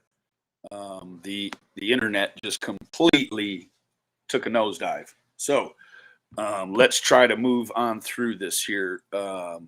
That big technical issue. But I think that I'm working off of my my hotspot right now, so I'm hoping that this will be a little quicker. I don't know high-speed internet here too. I'm not really sure what's going on, but let's get to it here. Oh, let me show you really quick. For the Sue. Actually, no, I don't want to do that. That will dox people. Yeah. You guys have all seen all the shit I got from Jodie Sue. So.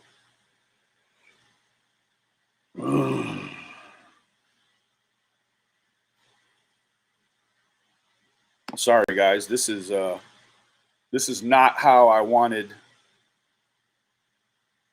this scenario to go.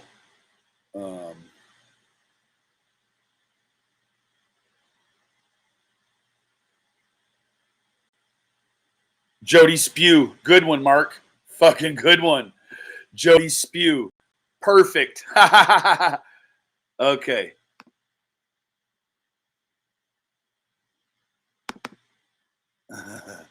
Jodie Spew. Oh my God, that's good. All right. Jodie Spew. Oh fuck, that's fucking epic right there, Mark.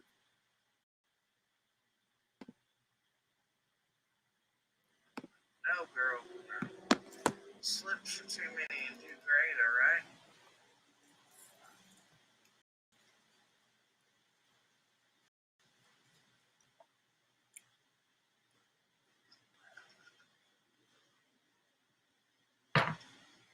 I think Jodie Sue just had an insure. Because I feel pretty insured that she don't eat anything but pills. So that's the only way she's probably getting any nutrition. And I ain't even being greedy, but I'm telling you. Oh, you're greedy as fuck, bitch. The money you were making off of those first 16 in the red truck video, in your words, with my consent, are supposed to be, the profit off of that is supposed to be to an account for my children to be held for them. Hold on. She wants the profits from a red truck video. I mean, how much does she think one of these videos garner? It's like, what is it? Less than $20 per 1,000 views. So, you know what farmers yelled to call the pigs? Suey, suey, suey. Ah! Suey pew. In the event that something happens. Okay, so let me tell you what. I had a video on my other channel that did like 20,000 views. 25,000 views. And for that video, I made roughly $300. So, I mean, is she talking about maybe $200 or $300 or $150? Probably not. Because let me tell you what about Penny. Penny at that time, she wasn't all the way fluid on how to navigate the monetization, right? So she'd put the video up, she'd get reported or flagged or tagged or whatever, and she'd just leave it there. Well, when you get tagged, when you have a monetized channel, when you get flagged, it pauses your monetization until you go in and review it. So if you go in and review it and you leave your video public, it takes like 2 or 3 days in order to get the review back. And after 2 or 3 days, review comes back, that's when you start making money on the video. But if it gets flagged as you're doing it and you go in and you review it manually and then you make the video private, it takes about 30 minutes. to get the monetization back to the green, and then you put it out there, and then it starts generating money. You can see that in no thanks, when he's always saying the live is downloading. It's not downloading. What he's doing is he's gotten flagged, and he's doing a manual review to get the monetization back on the video. Okay, Jodie Sue, I think also, Jodie, don't you know that it's about $3,000 per million views. So unless that video had a fucking million views on it, you don't have a whole lot of money coming at you, gal.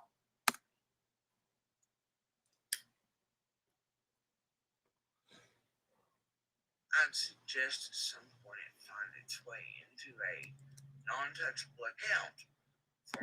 Non-touchable account. Non-touchable is not a word. Unattainable. Unascertainable. Right? Like there's many words, but not touchable. Like, Jodie, you can't be talking about caveats and all that other shit one day and then saying non-touchable. Like that's just not how we're going to get down right now, right? So. And I ain't even being greedy, but I'm telling you. For your kids, that means non-touchable by you too, right? Off of those first 16. Because we know what you're going to do with the money that Penny would put into that account. You'd fucking slowly, $8 a day, smoke it away, bitch. In the red truck video, in your words, with my consent, are supposed to be, the profit off of that is supposed to be going into an account for my children. Cash App gang, gang, gang, gang, gang, gang. Punksy, fuck MGL, gang, gang. KW, Kelly, gang, gang, gang. Guilt for them in the event that something happens.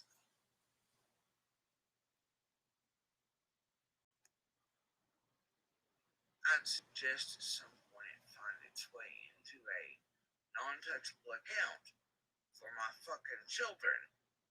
Your children, well, one's 19, and he should be fucking fending for himself right about now. Miss Nancy, love you, gal. I mean, what we're talking about right now, Jodie, is like less than gang, gang, gang, gang, gang, gang. Who we got? Chrissy in the house. Thank you. Some crispy love. Thank you, mama. Back to this. Jodie Sue, we're talking about like less than 1 month's worth of fucking car insurance for a car that you don't even own, right? We're talking about like maybe a carton of cigarettes or, some cigarettes and some Mountain Dew, or maybe, your phone bill paid for a month. How much fucking I don't know how much money she thinks this shit garners, but she really has she's got this YouTube. She has a very unrealistic idea of how much these people make here. In case something happens to you. Like what? You would die from smoking cigarettes? PayPal gang, gang, gang, gang, gang, gang, gang. Who do we got here? Miss Heather in the house. You know who you are. Miss Heather. I seen it underneath it there. I'm going to work my way back that way, Molly. Thank you. Gang, gang, gang, gang.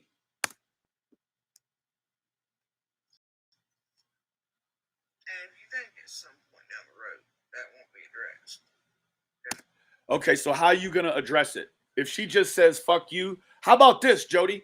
How about I'll pay Penny the money that she accrued on that video? I'll buy your debt from Penny right now. I will buy Penny. You let me know what her portion of the profit was for that video, and I will pay you, and now she owes me. Or I owe her, right? That's the way that'll work. She can worry about getting this money out of me. I'm going to get in between that, right? So now, Jodie Sue, you don't have no business with Penny no more. Your business is with me. If you want that money, I got it. I got it. But let me tell you what, you ain't gonna address shit with me because I met your old man on a dark road in a holler in Tennessee, in deep Tennessee, and you pussy motherfuckers didn't do shit.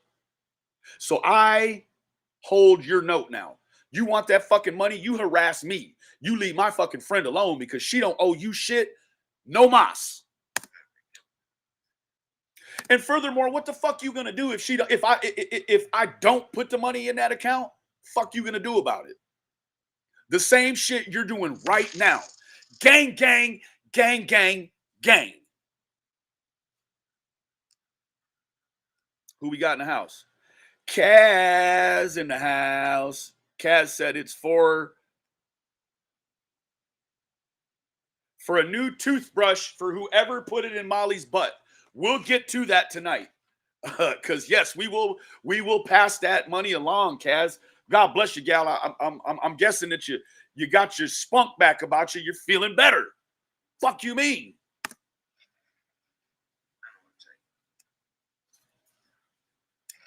And you're kind of the one that did that, you remember?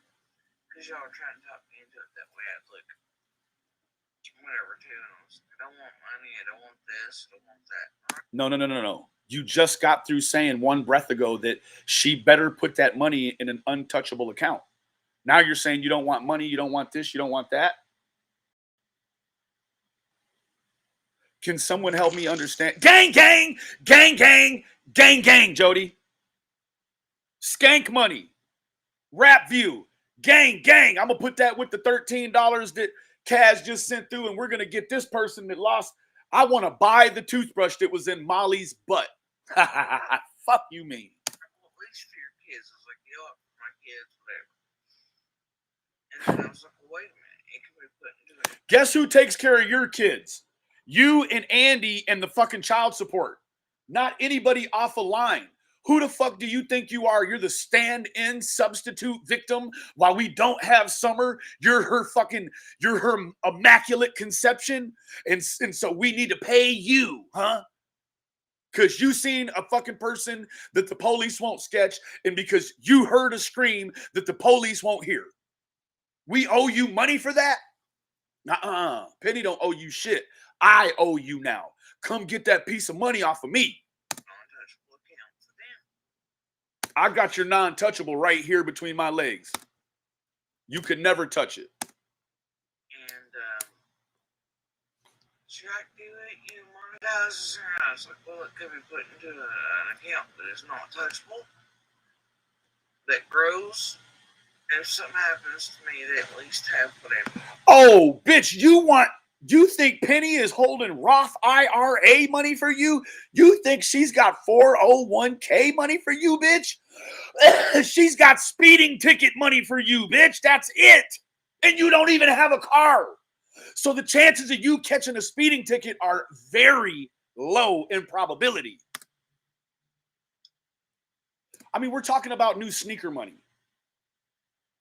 That's it. Like maybe new sneakers and a pair of capris or a couple of different versions of lip grease. I don't know. Like a couple of your opioid prescriptions are paid for in full. I don't know, but how much fucking money? Yes, Mark, I did hear that the toothbrush that went in Molly Go Lightly's butt was called Steely Dan. So it's there. That fucking those messages exist. It don't matter no more that they exist because I owe you. Penny don't owe you no more. I bought your debt. I want you to come get the money from me. Right? That's the way that's going to work, Jody. Don't you say another motherfucking me word to my friend Penny at all in life.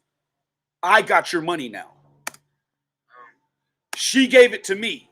We'll just say it like that. She didn't give it to me. I'm going to pay her what she owes you in order to control this debt. Gang, gang, Jodie Sue, gang, gang. Who we got here? Renee. Love you, gal. We'll throw toothbrush fund too. Fuck Gene. Thank you, Renee. So at some point I suggest that. 'Cause Or what? You suggest I do what? Because she don't owe you shit no more. What the fuck you gonna make me do? What you gonna make me do, Jody?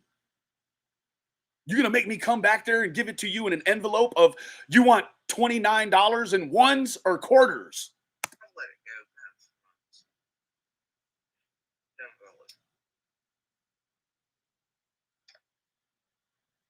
Man, fuck that Marlboro cowboy. They should have put this bitch on the back of that horse smoking that cigarette. Fuck you mean. Anyway. And you know what? She could just pull her thing down and say, Marlboro Reds cause throat cancer, but keep smoking. Let me tell you what, bitch. The moment they say you got something sketchy going on with your throat behind that smoking, bitch, I'm through like dinner time because I want to go outside and play with my friends.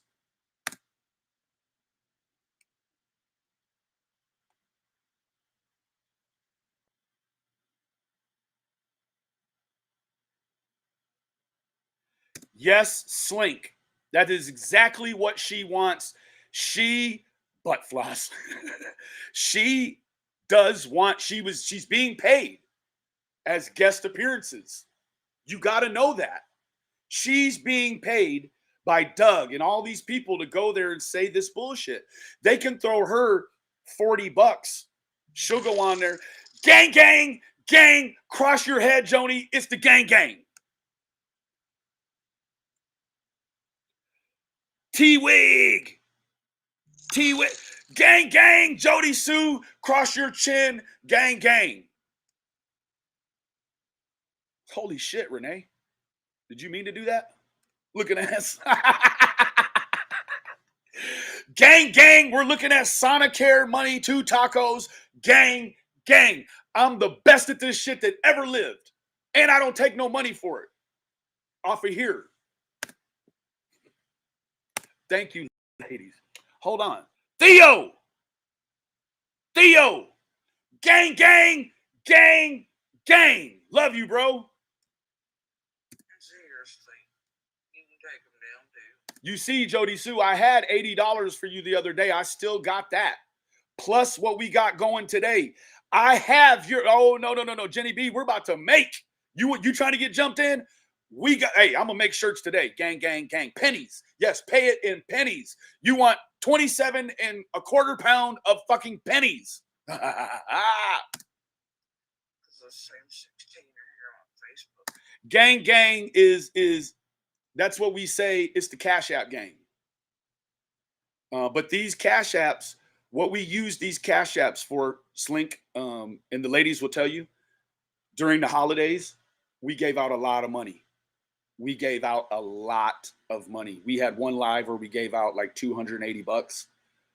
We would just find people, that needed a little help for the day. I sponsored a young man's lunches while he was at work every day for a week.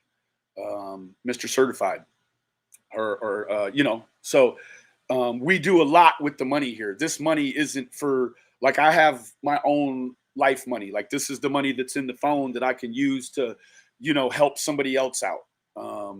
And I'm going to tell you what, Slink, I am not a bit above using some of this money today to get a good look at that fucking toothbrush that's been up Molly Golightly's rectum. I mean, who wouldn't pay for the colonoscopy of Molly Golightly? Like, I don't want to touch it. I just want to look at it.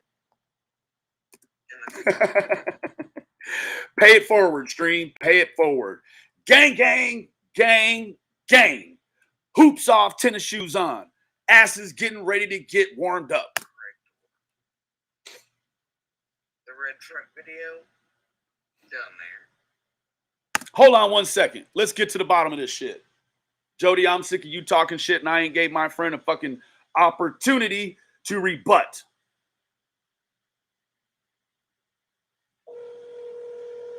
Calling Penny.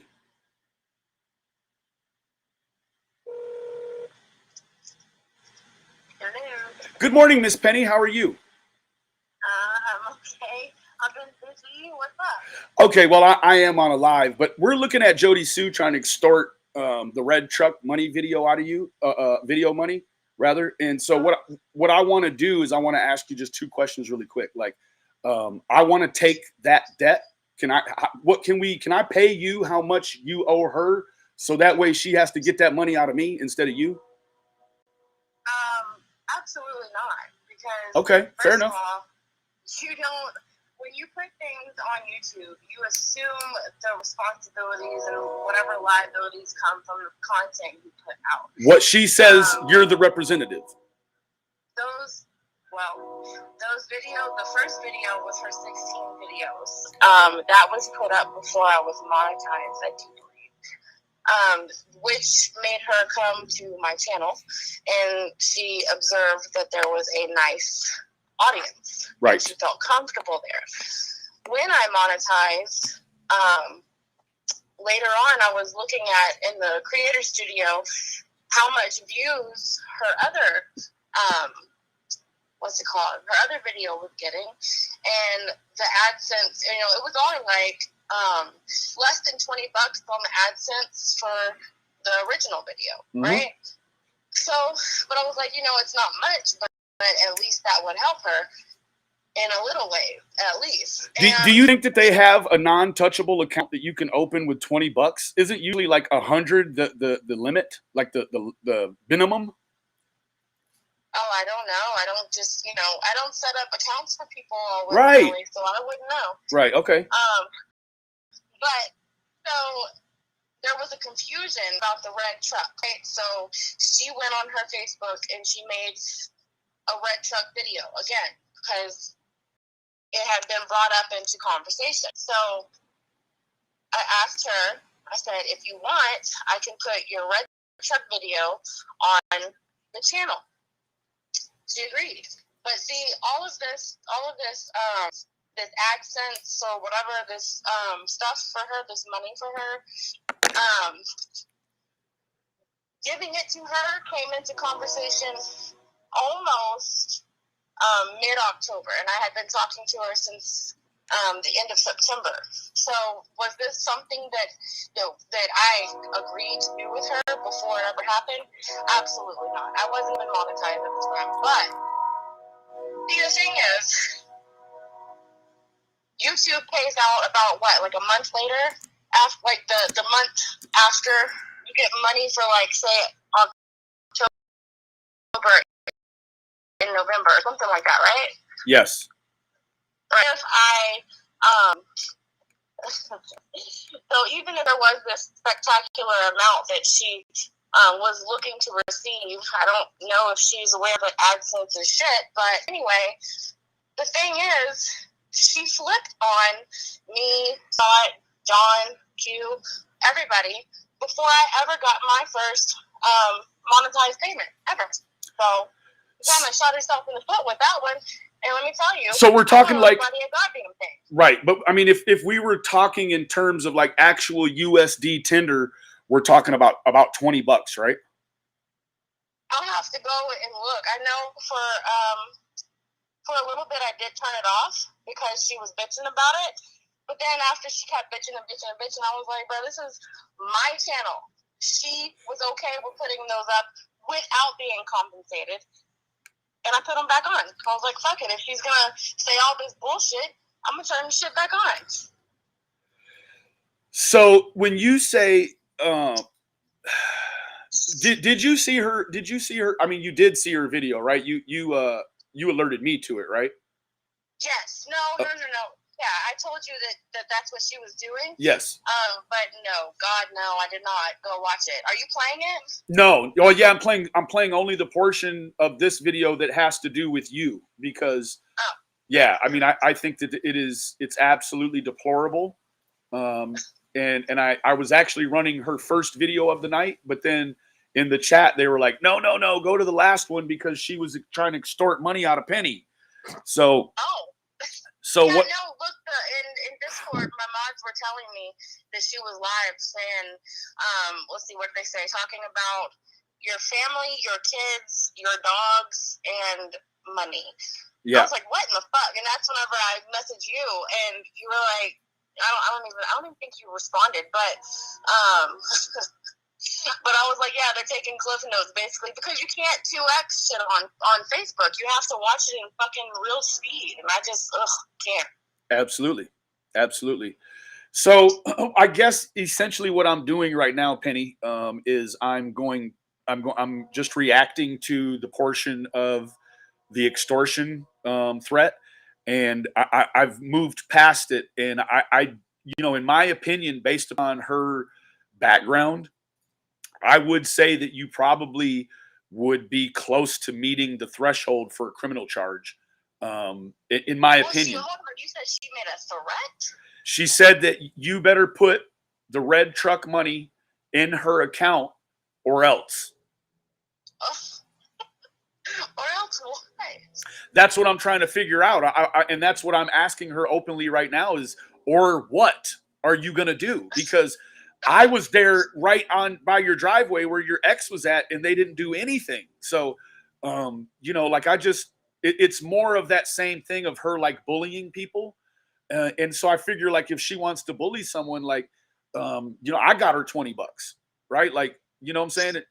Come get the money from me. Come do me like that kind of thing, right? So I want to ask you a question. Was there ever a rumor ever around that Jodie Sue was paid every time she went live during fundraisers and different things? Was it a rumor? I don't know. Was it? I don't know. Was it a rumor? No, yeah, there was a rumor that she was being paid, but it really she joined panels because she wanted to talk. There was actually quite a few times she wanted to go live or whatever, but I'd be busy and I was saying, okay, well, write down what it is you want to say, think about it, or there would be like some squall pit drama going on, and I just like at that time I think probably I avoided going live because she was upset and I didn't want drama to be on the channel. I didn't want it being a back and forth with Squall on my channel. So there was actually quite a few times where she had wanted to go live and I was just either busy or, I do have a life. So during these lives, were you pushing any sort of Cash App or PayPal that, in her esteem? No, absolutely not. Okay. The only thing that I've ever financially came up off of in dealing with her was whenever Ginger Snap and Chase got her that hotel, and she was there for a few extra days, but longer than she planned because she didn't want to go. I think she didn't feel safe or something. I don't remember exactly why she stayed a few extra days, but she didn't have any way to eat, so I sent her pizza. Have any idea what that room cost? I mean, was it a nice hotel or was it the meth hole central? Oh no, it was a nice one. I think I don't remember what it was called, but she had a nice room. It was big. She in it too, and there was no smoking, which was kind of fucked up because if they would have Are you kidding? Yeah, if they caught her, then they would have charged Ginger Snap. Wow. Okay, I'm getting a little clarity in here in the chat. What they're saying is she wants money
the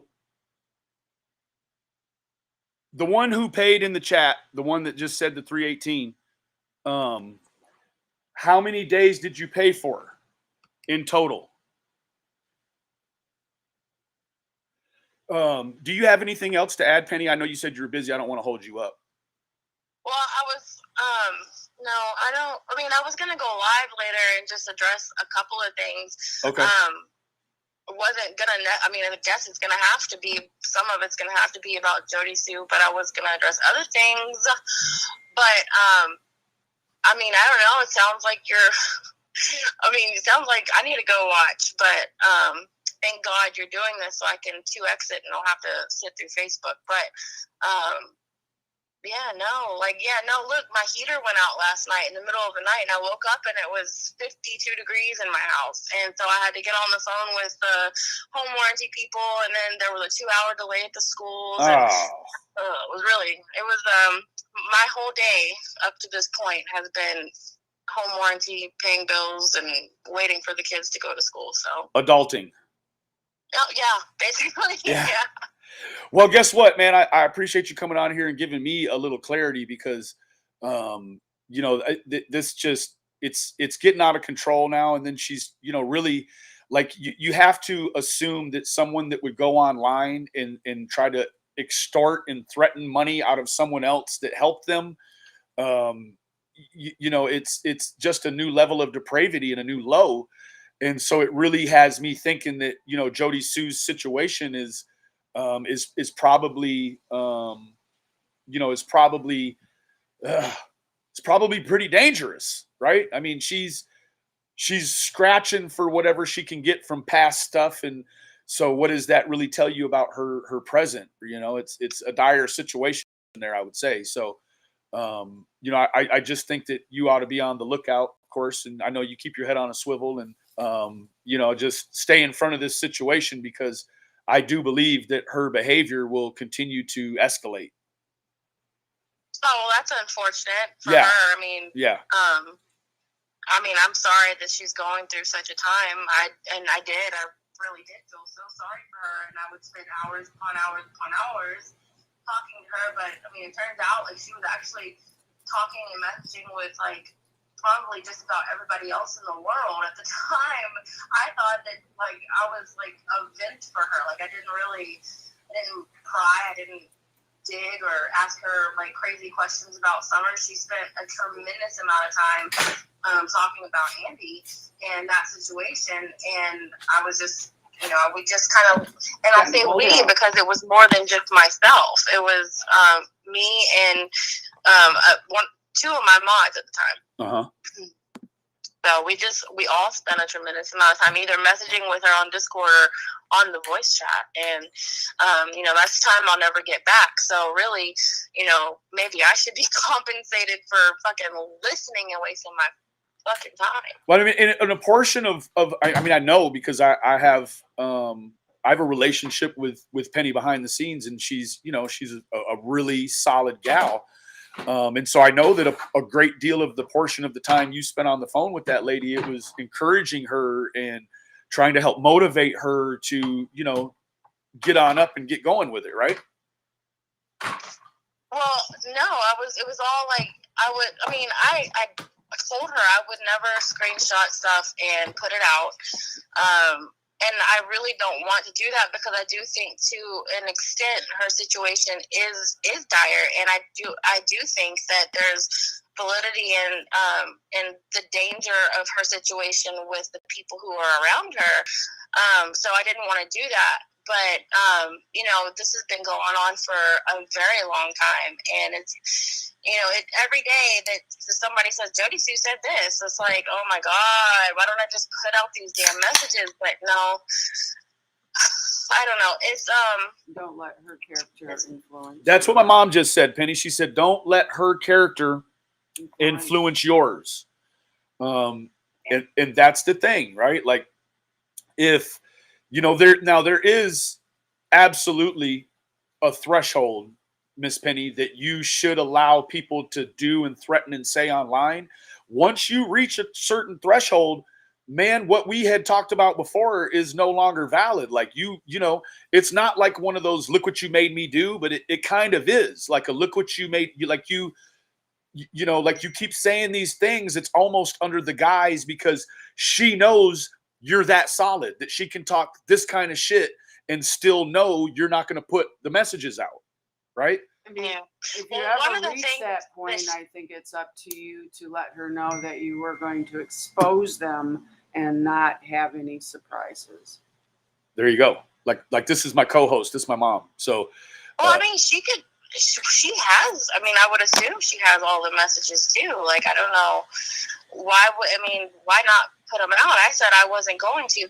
Anyway, but she is under the impression that all of these YouTubers are working together behind the scenes. And, you know, the first time I ever had any sort of correspondence with you was in your chat when you were talking shit about her and Andy, and I was like, no, this Right. isn't true. And like that was the first time. And like behind the scenes, I was telling Joyce, I'm like, look, I'm gonna have to make peace because you know, this isn't okay. Because at the time I was like, one, I didn't like you, and two, it looked like you and Squall were trying to set her up. And God, I only wish I would have listened to Squall, because holy shit. yeah, right? Holy shit. Yeah, It's a lesson in character. that's all. You're responsible for yours. And you know what? You're also smarter now, Miss Penny, that you'll be able to identify certain types of characters, you know, personality types, because, you know, you've got just a few really base staple personality types that come here, right? So, you know, you also won't be drug into scenarios where, you know, you end up finding out your picker may have been broke or you were bamboozled or whatever, you know. So I know that I've had many scenarios here where my picker was broke. And so now it's made me very jaded. And, you know, and we know, like, you know, people put my phone number out once a day or twice a day. And when that happens, you know, I start getting the weird, hey, how are you? Or the calls of people saying, who is this? And I'm like, do you always call numbers offline and say, who is this? Like, it's a bunch of weirdos. So Yeah, well, I mean, after Jodie Sue, I really didn't. I told myself, like, I was so like, ugh, I'm never, ever, ever, ever gonna talk to somebody close to the case again. That's why, like, when you messaged me and asked if I wanted to come up and ask Dawn some questions, what did I say? yeah, you said hell no. I said no, not really. Yeah. But you know, you did. And you know, there again, like when she says that YouTubers are working together behind the scenes, in a sense, it's kind of true. But in the other sense, she needs to understand that there definitely is a boundary that Benny won't cross. And that's, I don't go to the Tiffany Marie's and the Molly's and the AB's and the Dougs. Like, that's all way past anything I would be willing to go to. But, you know, so in a sense, she's right, but moreover, she's incorrect, because I work with about two. I don't even work with Sissy behind the scenes. I just felt like having three different poles of theory and understanding was going to be a nice blend. And I haven't had anyone really give any bad rebuttals about that interview last night. So, you know, I think I did have questions, and it was like I said I wasn't going to do it, and like just the thought of it, you know, with my own personal feelings and stuff, it kind of like made me feel uneasy. And then there's the whole, you know, everybody is going after Prayer Garden. I don't even watch that whole thing, whole mess. That whole shit show, but I do know that people, like, there's drama there, and that's why I was like, I don't know, let's see. And I was like, you know, fuck it, because I do have questions and other people have questions. I heard the Dudley interview, and just even talking to you about it on the phone, when I tell you, I was like, all right, well, I have to go write some questions down, because just talking about it, I'm already thinking of questions. I'm going to forget them if I don't write them down. Right. So, I wanted to ask questions. So I went up there, and if, you know, everybody can just eat my whole ass if they don't like it. I don't really give a fuck. And as you shouldn't, right? But let me ask you a question, since I got you right here. Was there ever a point while you were still dealing with Jodie Sue on a regular where did you find her in many inconsistencies or not?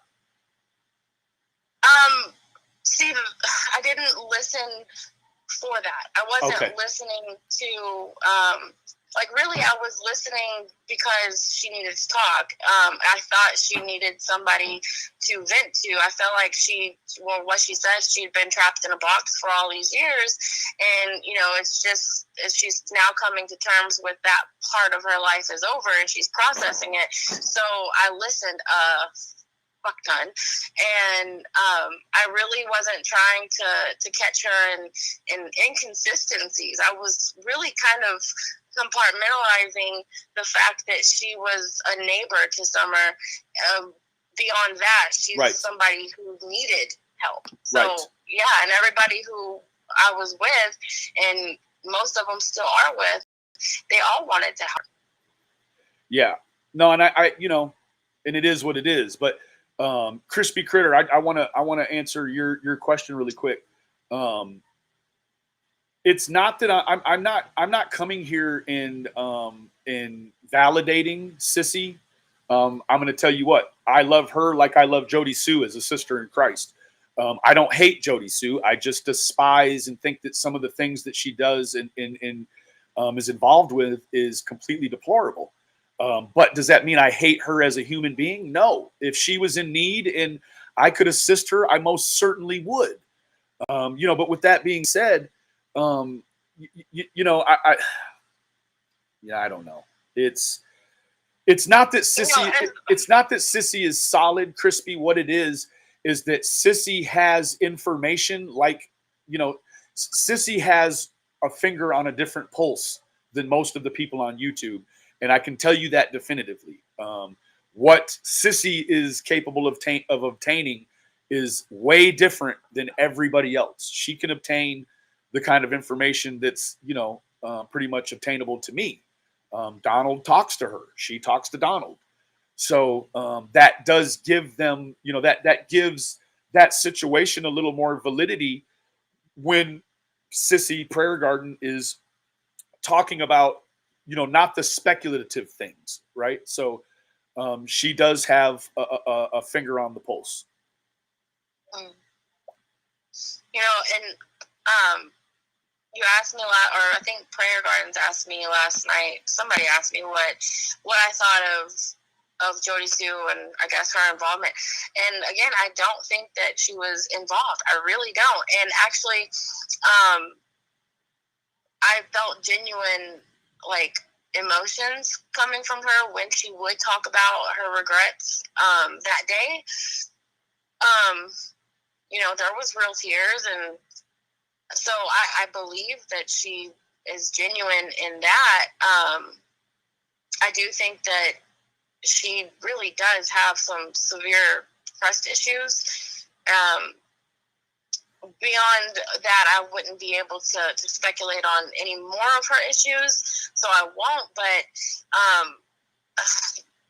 she's funny. She's insightful. Like, whenever she talks, she's a funny person. Like, you can't say that whenever you listen to Jodie Sue, some of the little things that she says is kind of like not clever and kind of like make you chuckle a little bit. No, yeah, she's got a smart mouth. She's very articulate too. I mean, the woman is not dumb in her element, but this is not her element, and so. But there are takeaways from Jodie Sue. She's articulate. She seems to be intelligent enough to be, toxically involved with all of this to this point. So she definitely has an intelligence in a way about her that does actually, it pulls people in.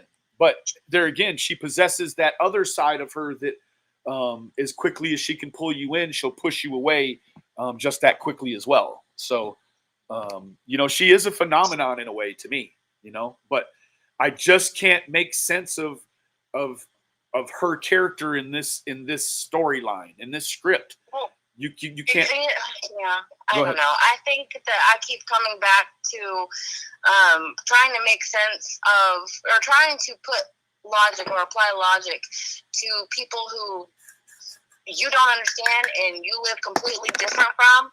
there's just no way that you can logically think about their actions or their words or why they did this or whatever, because we aren't like them. Like there's a difference in that lifestyle in and of itself, the lifestyle, but also the character there. I think there's a major difference. And I just don't think that you should rack your brain trying to understand, because I think it's probably just time to accept we will never understand. Right. Their, I agree. Their logic. I agree. At the same time, though, I do want to say this. At the same time, you know, Jodie Sue, she likes to articulate that area like it is some place that is foreign to the whole world.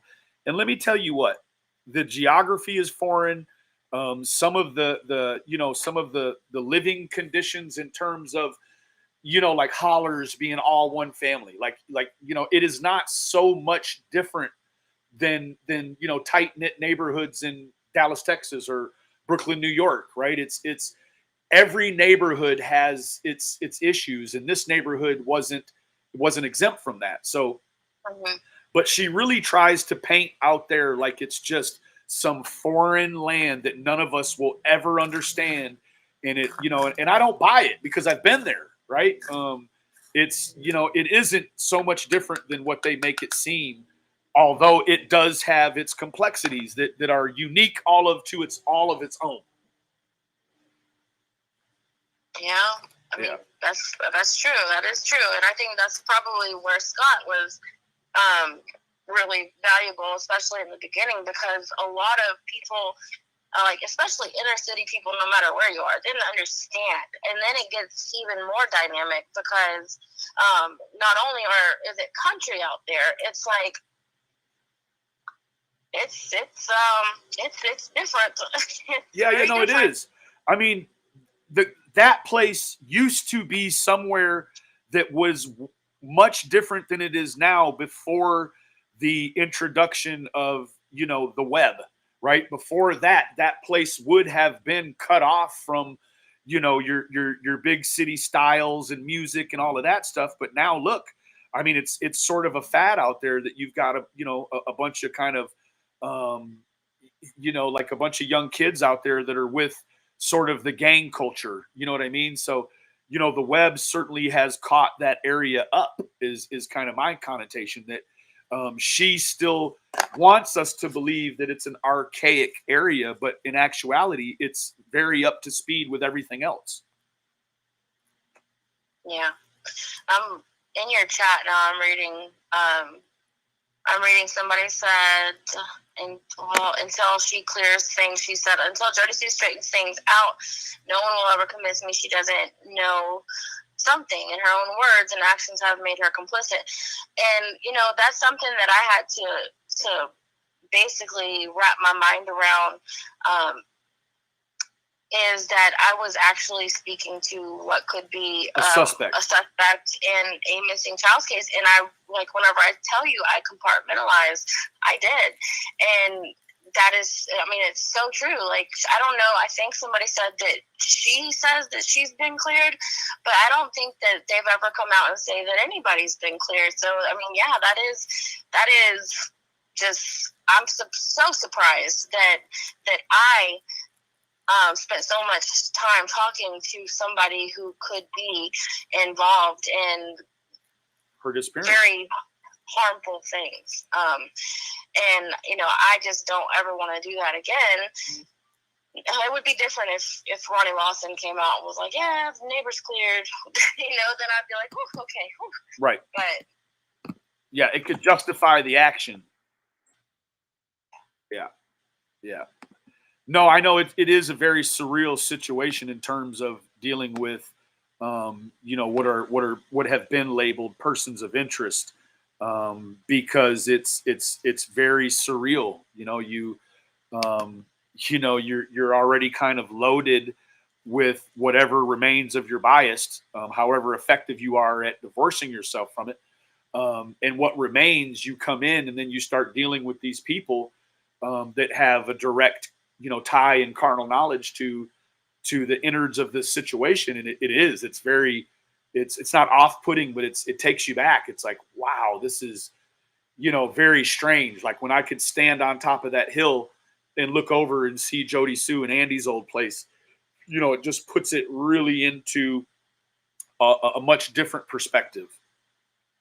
Mm-hmm.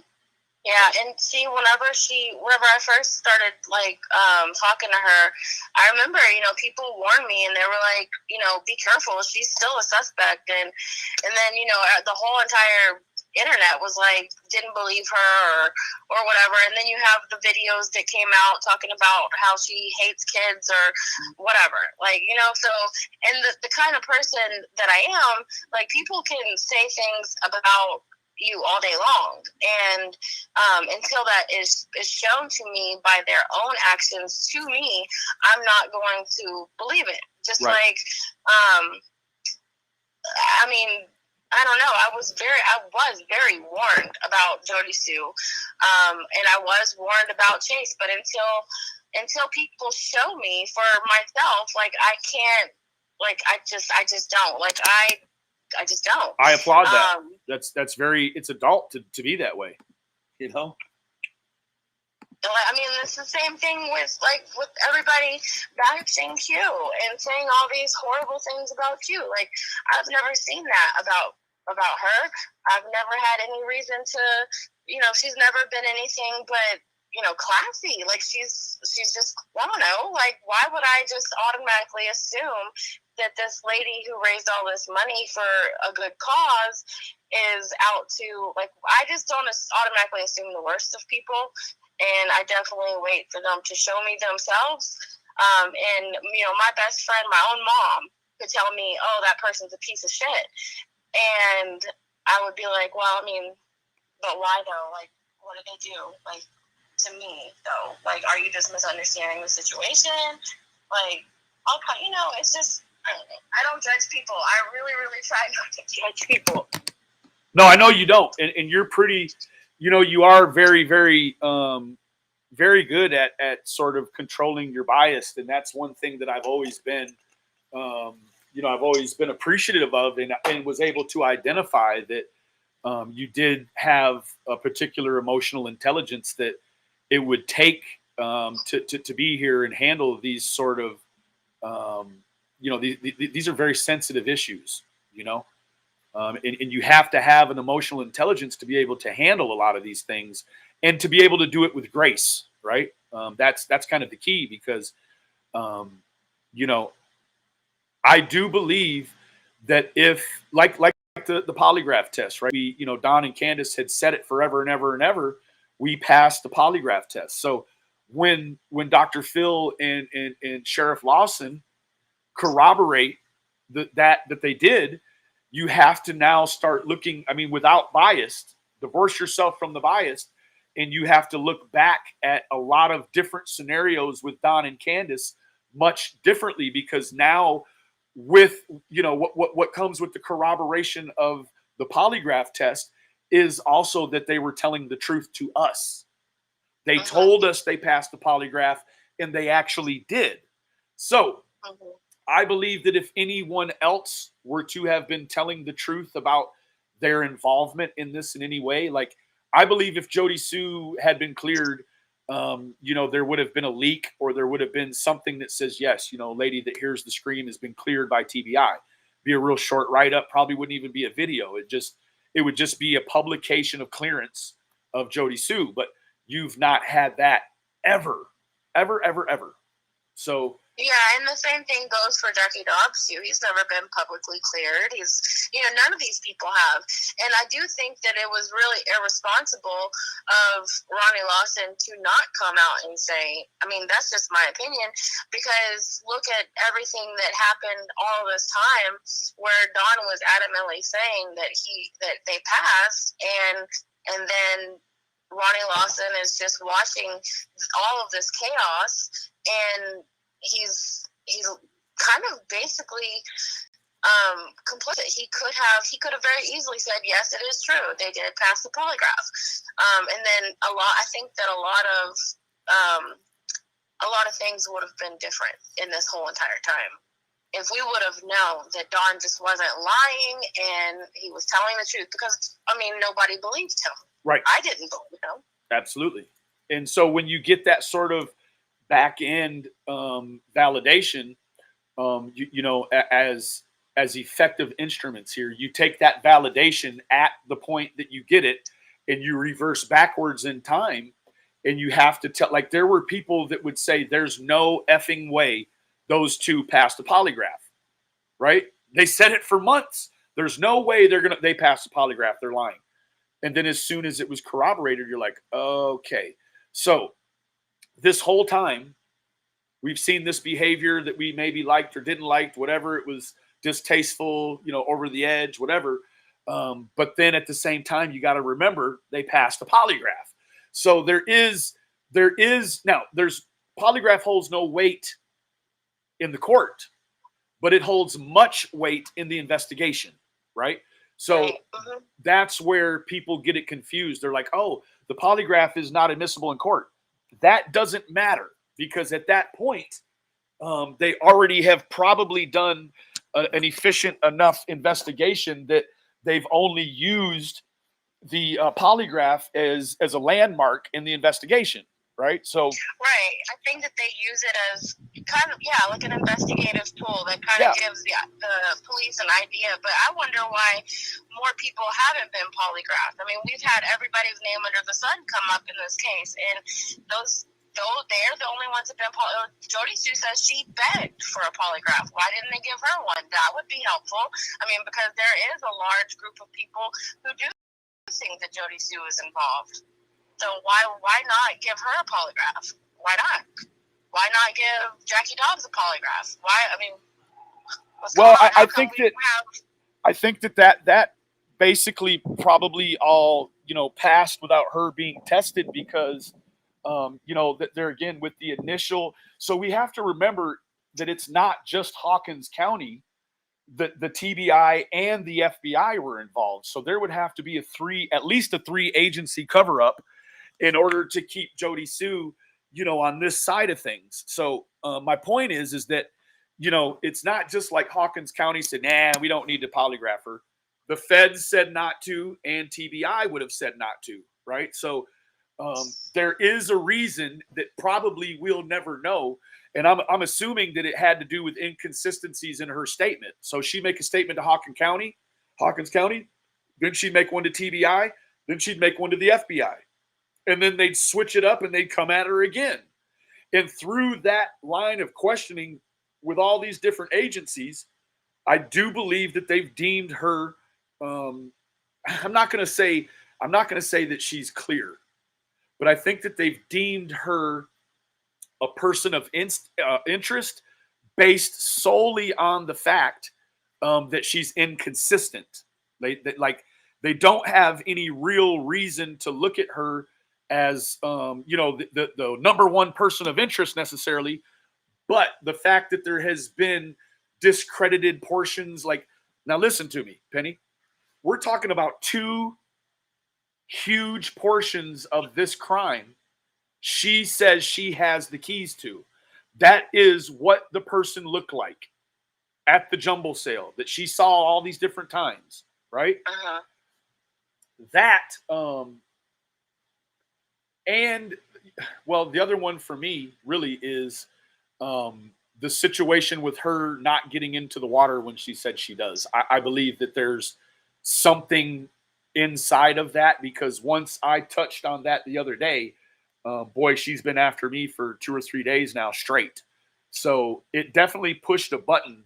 I pushed the staying dry button, and for the past 3 days, she's really been really focusing just on trying to, defame me, I guess, but hasn't really given a reason for that. The other thing is why she puts Andy at the scene at 4:30. When Andy puts himself on the road after 6 o'clock, right? So I never heard her say that he was there around 4:30. I do remember her saying that Don and Andy pulled up around the same time, and I would assume that same time would be when Dawn pulled up, which was later.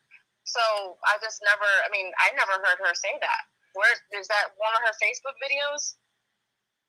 Yeah, something way back. She said 4:30. Now, what was your understanding of the time when Don arrived? I don't think that it was ever really clearly established from him, but I do think I remember something after 7 being said from Chris McDonough. Okay. Let me look at the chat. Because there were so many different times given. And I'm not saying that Don changed his story, but rather, YouTube just kind of had something to do with, it morphing. I don't really. My timeline kind of goes like Candace called him at 5:30, and then he packed up and left, but he didn't call law enforcement until 6:23, and he was still in Jonesboro. And then Candace called around 6:25, and then he got home sometime at 7. Sometime around 7. I want to say it was like 7:08 or 7:28. I think Chris McDonough said somebody told him. I'm not sure exactly, but So it definitely moved around. That's always been my timeline for me. Yeah. But I don't listen to every panel Dawn goes on. I don't listen to. So let me ask you this real quick. Jodie Sue goes on. What? Tell me your understanding of what time she physically went missing.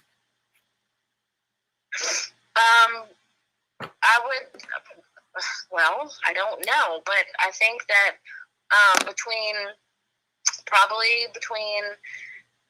in my mind, they got there around 3:20. They got home around 3:20, 3:30, something like that. Yeah. And then, so between 3:20-ish and 5:30 when Candace called Dawn, but see, Candace said she'd already been looking before she called Dawn. She went in, she was like, "Where are you?" And she went downstairs. That would have been about what time?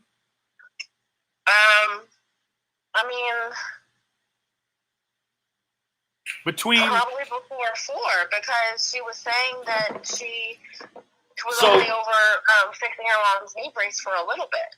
Okay, right. So Jodie Sue also said that she was at the bottom of the hill waiting to be picked up, right?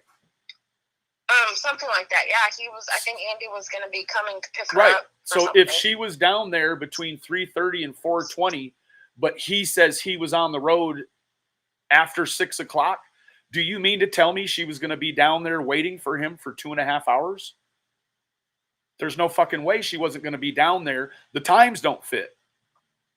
If she's down there with her purse waiting on Andy to pick her up, meanwhile, all this shit with Summer goes on, you mean to tell me she was going to be waiting down there for 2.5 hours for him to get home and pick her up where she needed to go? Well, that would have to be assumed that Candace is being, and I honestly don't think that she is being truthful in saying that she was only gone for like 5 minutes to fix her mom's knee brace. I think that it was probably more than that. She probably sat there and smoked a couple of cigarettes back to back, and maybe like was on Facebook a little bit or TikTok, and for then sure. So then that timeline can move up. So it could be between like 3:50 and 4:30, 5 o'clock, before Candace really actually truly realizes that Summer is not where she was supposed to be. Right. So there still is some issues with the time, because Jodie Sue had said that he pulled up around 4:30, but then you've got Andy saying himself he was on the road after 6, but then you've got Jodie Sue saying that she was down there waiting on him to pick her up, which, like, at what point did she call? I mean, was Andy always coming to get her before she came down the hill, Or, you know, how did all of that work I out? think so, because he said he did message her and say that he was going to be late. Okay. So, then I think that my question would be, whatever time she says she heard the scream and then went back in the house, that would push Candace realizing that she was gone later. Because if they got there around 3:20, and then sometime she would have had to have heard the scream. Yeah. Someone in some. She would have had to heard the scream, have time to go back in, and then eventually go down to the property line, and then hear Candace yelling for Summer and all that. So, I mean, I don't know. There is really something off with that timeline. Yeah. There is, right? It doesn't make sense. And, you know, this is, Penny, the first time that I've publicly spoken about the pieces that I've just shared there, but it doesn't make sense. Like you're, let me tell you what, when you think in terms of crime, there is an acceptable buffer of time, and it's usually around an hour or an hour and a half.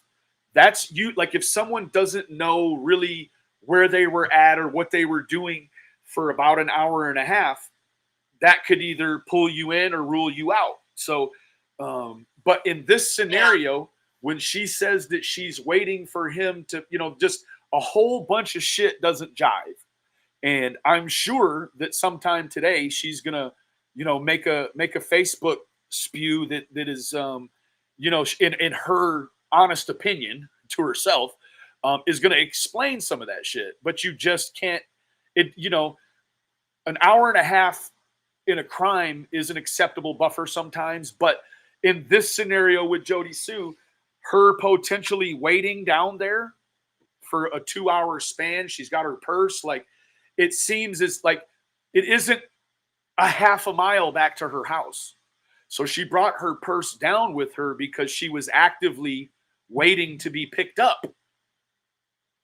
Right? She didn't need to bring her purse down the hill to help with the search. She brought her purse down the hill, in my opinion, because she was already actively waiting to be picked up in tandem with the disappearance happening.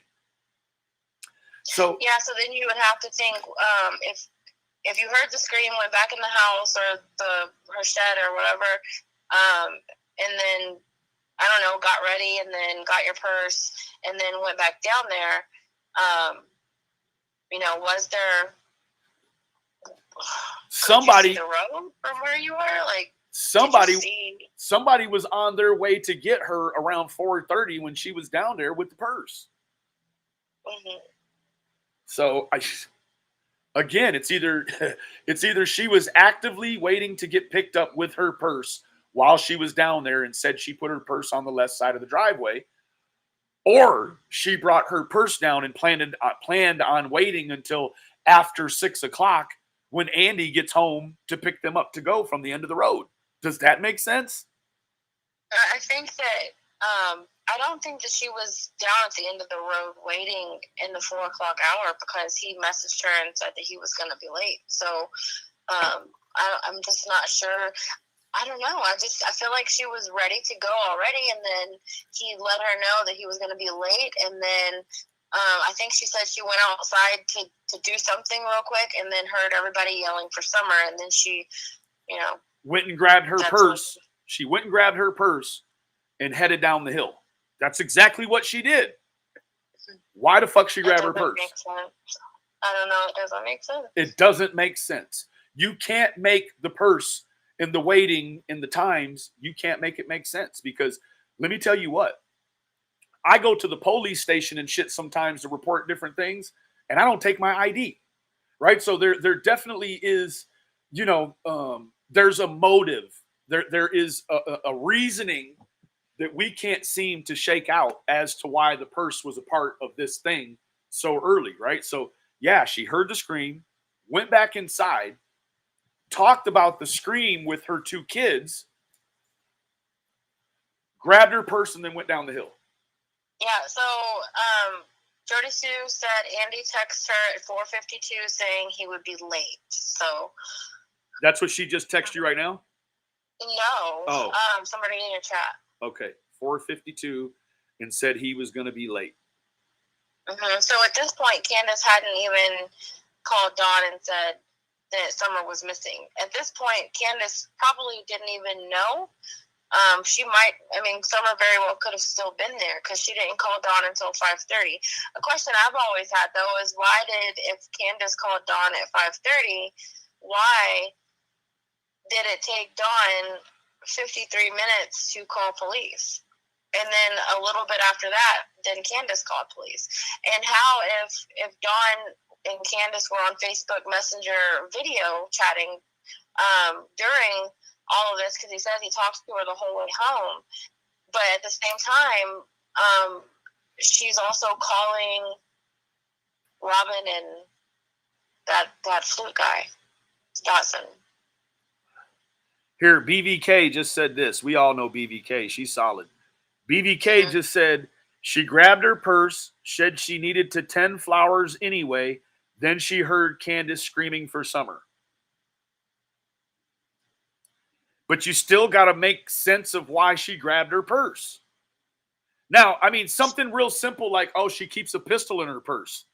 That would make sense, right? Like, well, okay, so think about it like this. She's physically ill. She has problems moving. And if she's going to be, is it a steep driveway that they have there? Yes. Jodie Sue? Yes. Okay, so maybe, but it's not the same.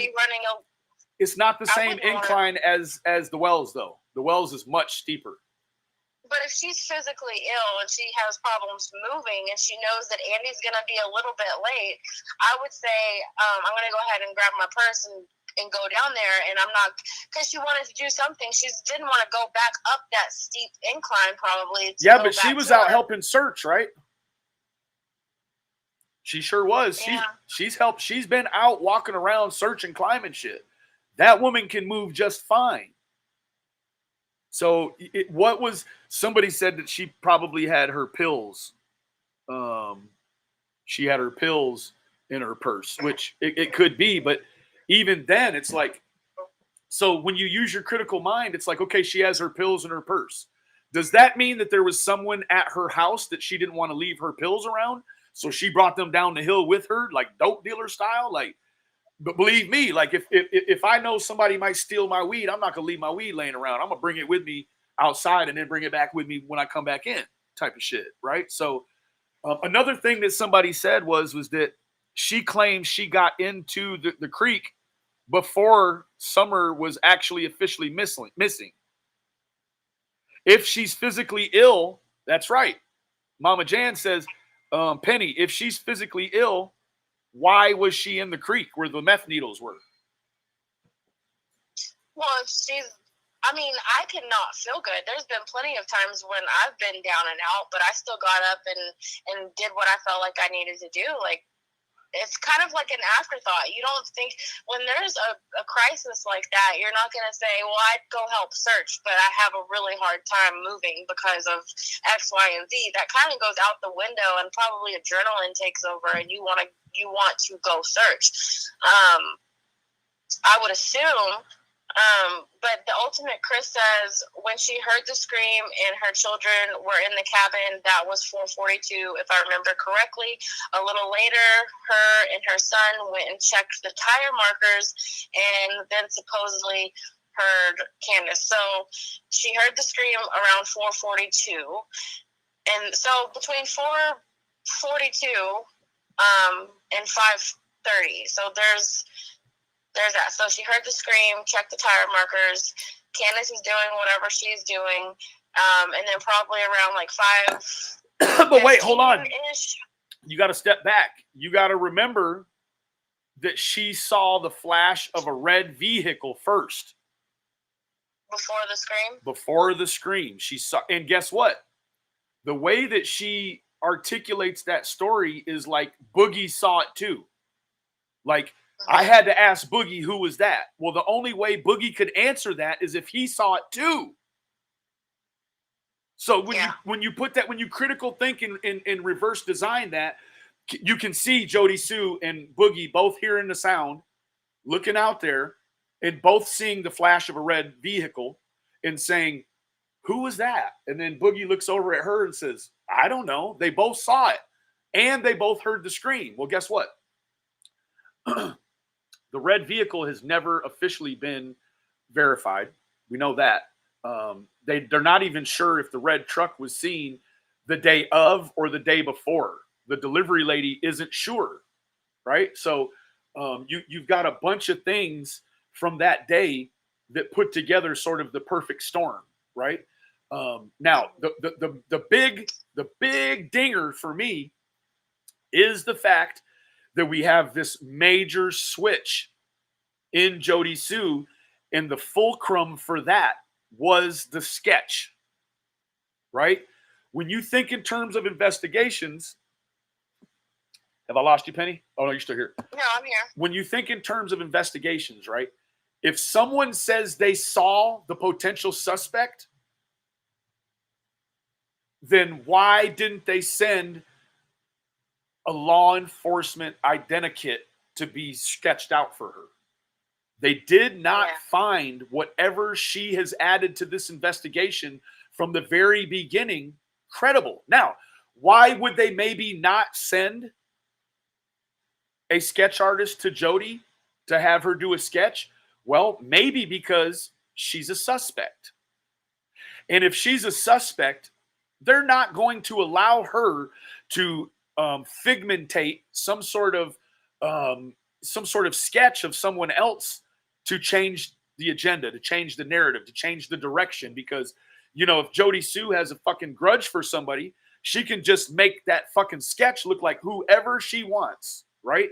But you can't do that. Now, somebody also said in the chat, Penny, that probably high probability that the reason that they could never give Jodie Sue a polygraph is because she's on prescription pain pills. So there is no sort of baseline, like everything for Jodie Sue is dialed back. Her respiration, you know, her eye movements, her pulse, everything is scaled back from a baseline, right? So, you know, all Jodie Sue has to do to change her baseline is take another pill before she goes in, you know, to do the test. So there is no way you could get a concrete baseline of truthism out of Jodie Sue to even administer a test to her. That's true. Yeah. So, so SMUW. So according to Jodie Sue, in one scenario, she descended down the hill to the creek at 6:09. She ran down to the creek at 6:09. So if she heard the scream at 4:52, she waited for an hour to go down? So she heard the scream at 4:42. She went back in the cabin. And then sometime between that and Candace calling Dawn. So let's put that from 4:42 to, let's say, about 5:15. Candace was probably maybe searching or hadn't realized yet. She checks around and then calls Dawn. And then, so she's checking around and hollering for Summer. Let's say sometime after 5:30 when she called Dawn. And then Jodie Sue goes down there at 6:09. If this is right, according to Jodie Sue, in one scenario, she descended down the hill to the creek at 6:09. Which is strange because she says that she goes in and she talks with her kids about the scream. Then they do the whole newscast on WJHL where they talk about, you know, the criticalness of the sound of this scream. So it does sound very suspect to me that she hears the scream at 4:42 and waits, you know, the better part of an hour and a half to go down. Like, it's all of that is strange because you also, you know, the two things to me that are dead ringers is like her, for whatever reason, it's like it's like she uses Booger. I'll call him Booger. She uses Booger as like this meat shield. So it's like Jodie Sue heard the scream, but so did Booger. Jodie Sue saw the red vehicle at the top, just a flash, but so did Booger. So it's like they have these really huge details about an abduction that the police won't take the correct. It's not just they're not taking Jodie Sue's word, they're not taking Booger's either, right? They're totally, they think he's uncredible, just like his mom. Well, so why would they think a 19-year-old boy is not credible? Not just because his mother's not credible, but I do believe something he said himself has made this a different situation for them. I don't know.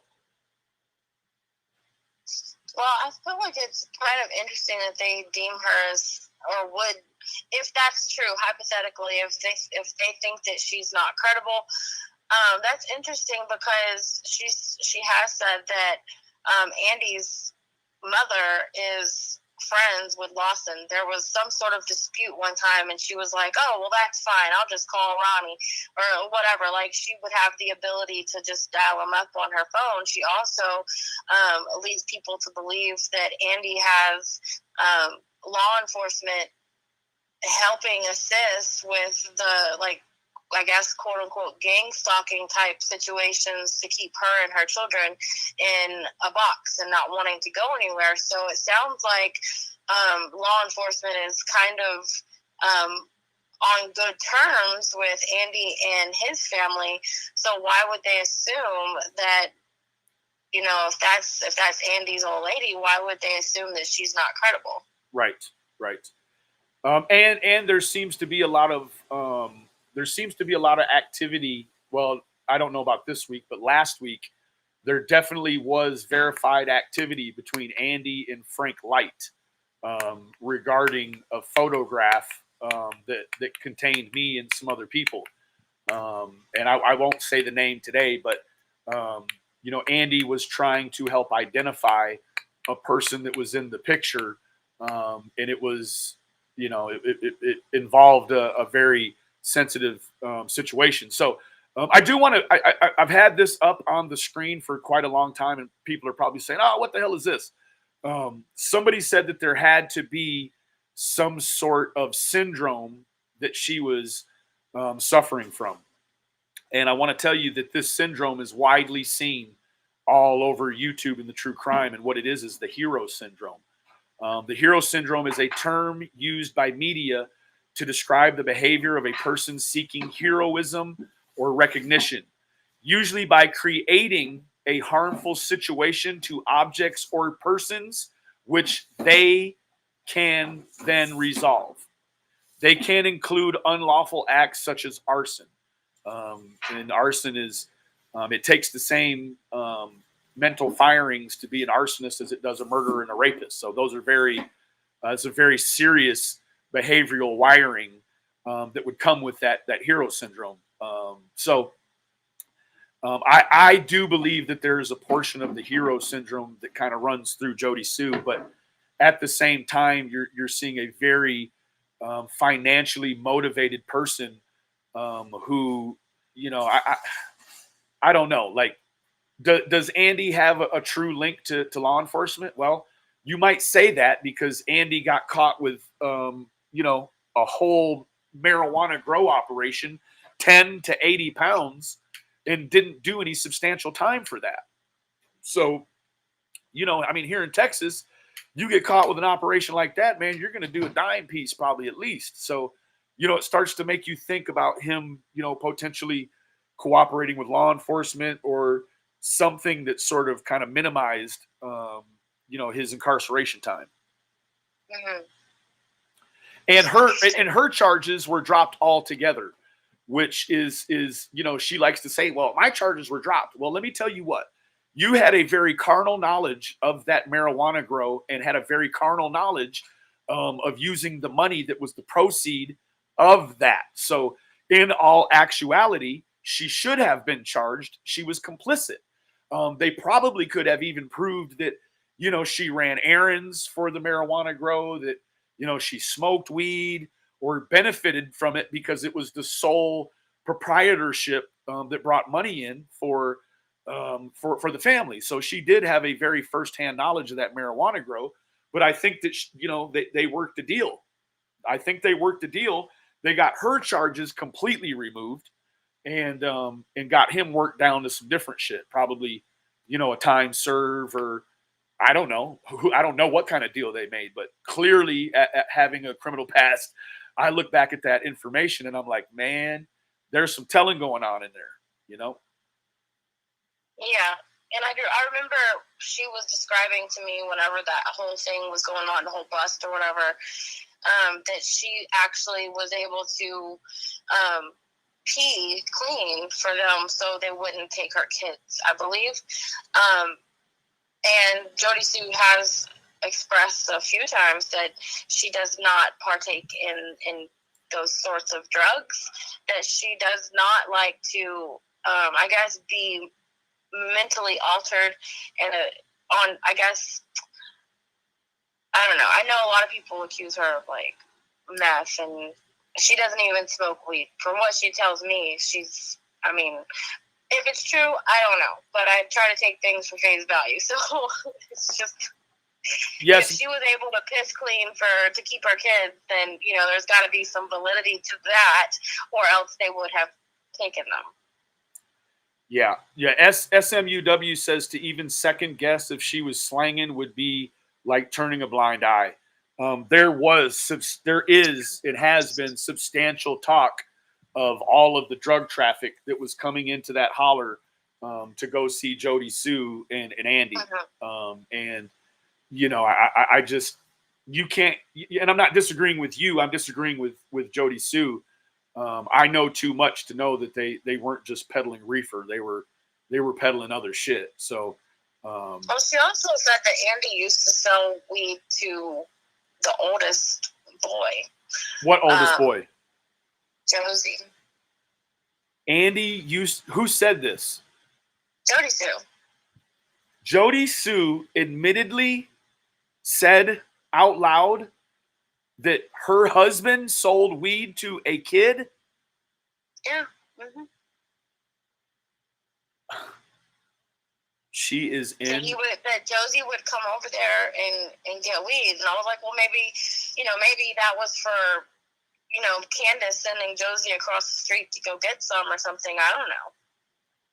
I just can't really imagine an 11-year-old rolling one up. Well, and that's the thing. Like, I right there, automatically that if that is true, which I do not believe for a moment it is, but it's her truth. So she's completely cool with watching the neighbor little boy take some weed back across the way. Like, that gives you yet another insight into the character that Jodie Sue has, right? Like, do you mean to tell me Jodie Sue never reported it to the police? Fuck no. Because if she did, they'd come bust her house for the weed. So there it is, kind of case in point, that if that is true, Jodie Sue and them had quite the fucking operation going over there. They didn't even mind selling it to little kids. Yeah, but see, the thing is, like, just like Beth just said in chat, like, is that true? Where did Josie get money from? You think that they were just? That's what I was saying. Like, 11-year-old just doesn't. They don't walk around with money in their pocket like that. But that's why I was saying. Well, maybe, just maybe, he was like the one that would go across the street and grab it for Candace or whoever, and then come back or whatever. Seems like Jodie Sue would say that, though. She would say, "Oh yeah, like they Josie used to come over here and pick up the weed for him." She kind of gives you the connotation that he was coming over there to get weed for himself. Yeah. So, I don't know. Yeah, honestly, I'm surprised that that's never been said. I mean, I know that whenever she said it to me, there wasn't anything that she was saying to me that I was putting out, because what she said to me was in confidence. And honestly, how am I supposed to know if it's true or not? So for me to just go around YouTube saying this stuff would be irresponsible. However, as much as she's been on panels everywhere, and since she has, I guess, kind of changed the narrative where it's not protecting them, but saying less so it wouldn't be contributing to their trauma. I think that I feel like since she's changed how she feels about them, or at least being open with how she's always felt about them. Correct. I would assume that has come out somewhere in all of these panels somewhere. I'm sure. Yeah, I wouldn't know because I don't watch, but maybe. This is, another big spoiler. Jodie Sue wants a sketch artist for someone that isn't Don, right? Like, again, I've said it a few times this stream, like with Jodie Sue saying that she saw the man several times for 2 weeks and even saw him at a garage sale a holler over. What does that tell you? That means in Jodie Sue's computation, she saw the suspect and it wasn't Don. Yeah. Like, you got to make that, I don't know how you make that make sense. Yeah, I guess you could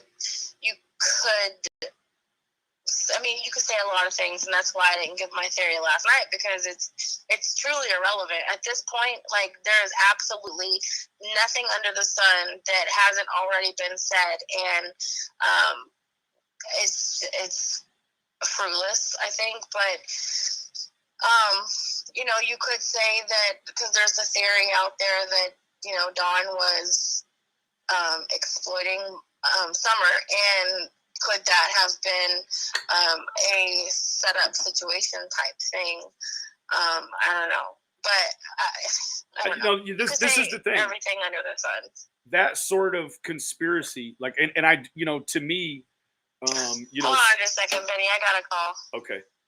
I'll go ahead and discuss this with you guys. For me, the conspiracy that Don would have been exploiting his child, it doesn't fit any sort of narrative, because, trigger warning, just prolong exposure to sexual abuse for a child that age and that size, at some point, you would definitely start to think that there would be reasons to take that child to a hospital, right? And I don't ever think that, I've seen lots of different scenarios, kids getting the kids get a stitch, or someone scratches their knee. Like, Candace took them to the hospital. She never swayed or strayed or was dissuaded for taking the children to the hospital when they needed treatment. So go ahead. You back, Penny? Oh yeah, I'm back. That was just one of my friends calling and asking me if we could do a 3-way later.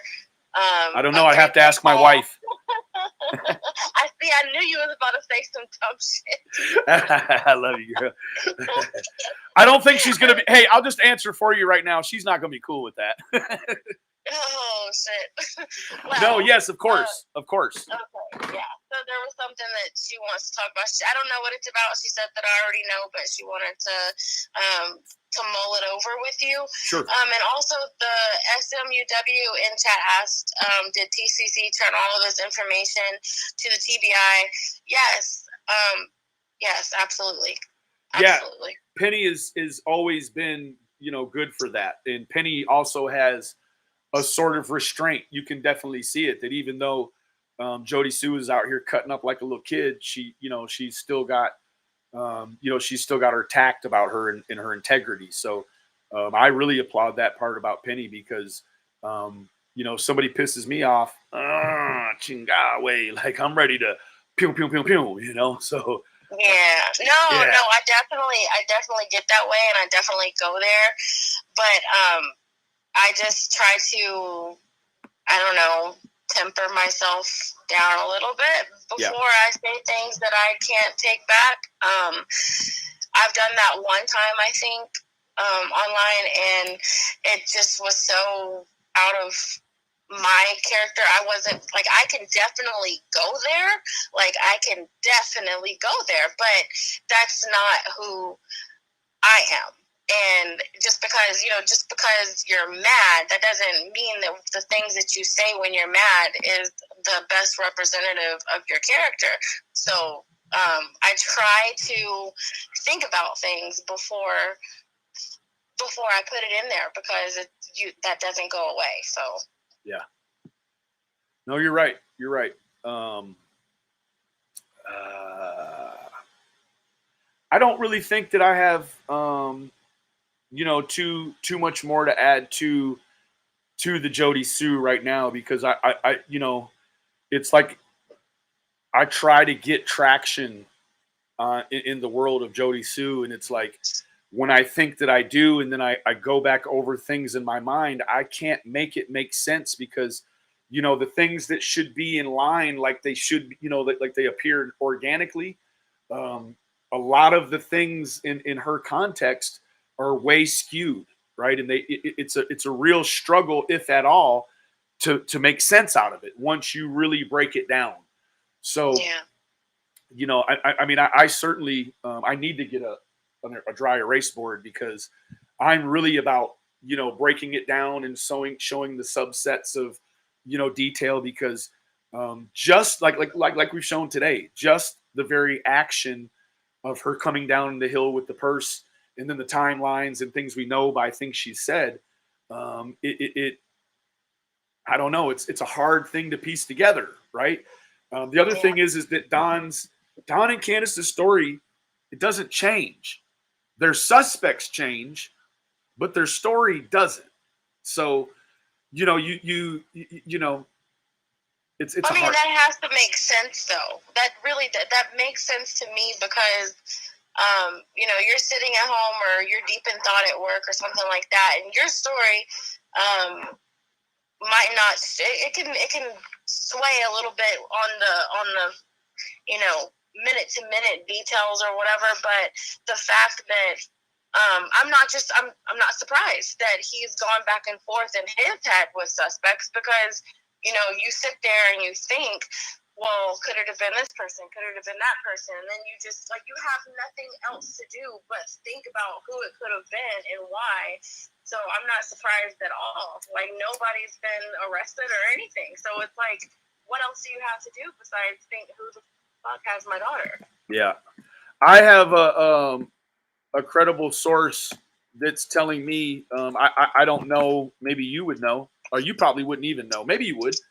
Evidently, Jodie Sue has been having packages sent to Ziggy's, and then Ziggy is sending them to her. But they're doing some sort of. It seems like this person says it's some sort of credit card fraudy looking deal. I don't know what that's all about. I don't know either. I think I could probably count on one hand how many times I've participated in Ziggy's chat, let alone gone over there. Nothing against Ziggy, of course. I don't, whatever, nothing like that. It's just that the chats move really fast. He's usually on late at night. The panel is sometimes chaotic, and like, that's just not my vibe. So it's just I don't know anything about that. Yeah. Okay. Well, I think that this is probably a good place to cut it off. I I was going to go through one of her entire videos and kind of do my reaction like I do, but it turned serious.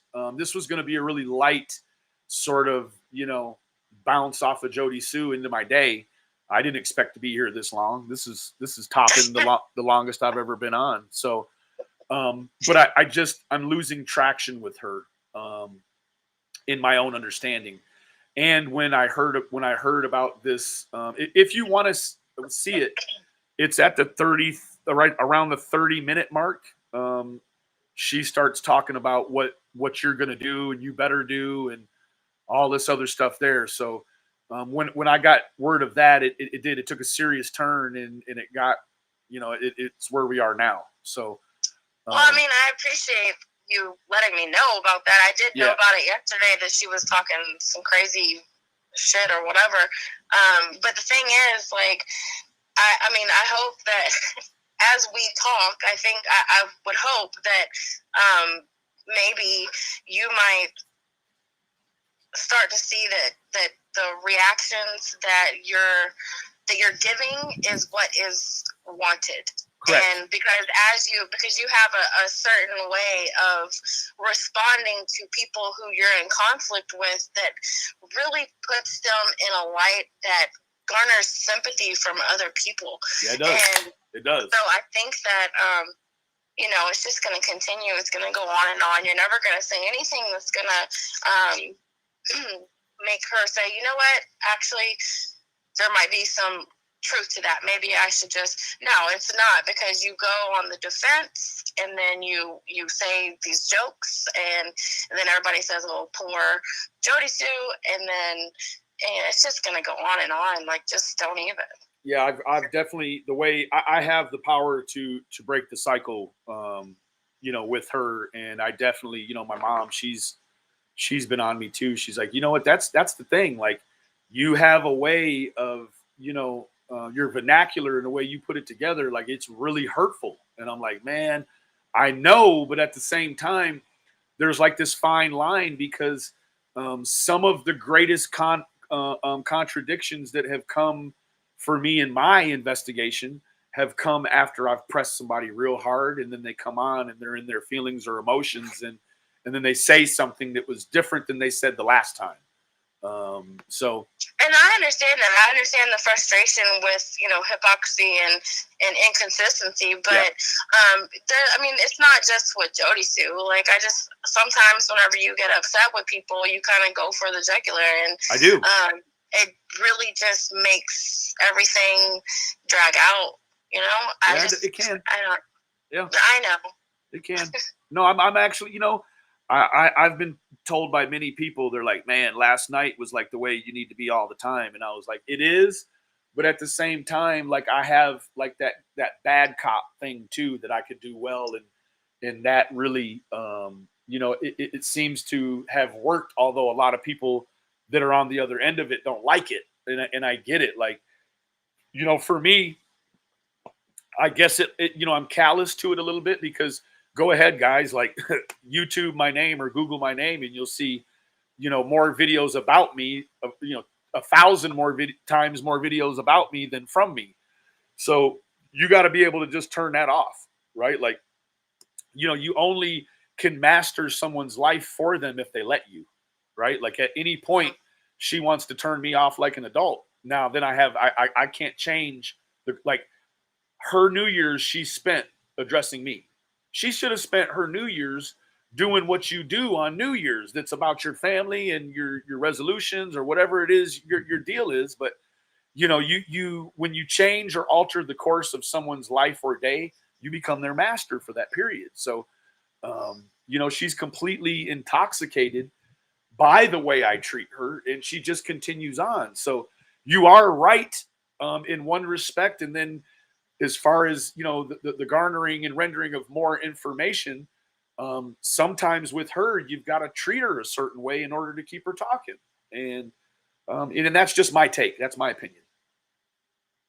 Yeah, I mean, I get that. I do, but I don't know. Like, I just feel like you're playing right into, you know, because she pisses you off so bad that, you know, when you say things, it literally just puts everybody else in the palm of her hand.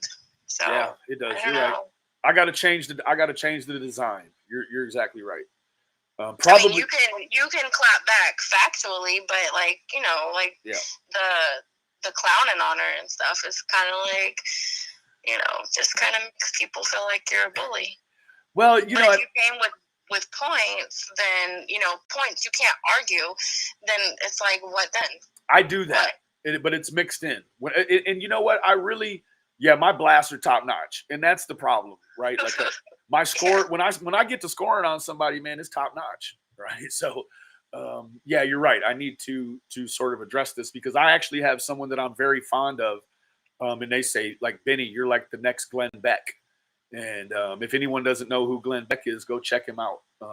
Very inspirational story. He's kind of started as a YouTuber, and now he's got a real syndicated voice, you know, on the radio type stuff. So they're like, Benny, you just got to kind of alter your output, and, you know, you can get a lot of positive input.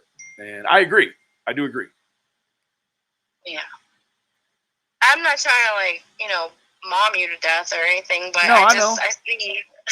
I've been on the side that bashed Benny, so I see what the complaints are, and I see how you're received, and I've been on the side where it was like, what he's saying is true. I've been, you can't look when you start going off on somebody. That shit is funny as hell.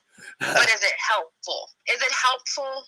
I don't always necessarily think so. You know what? Not.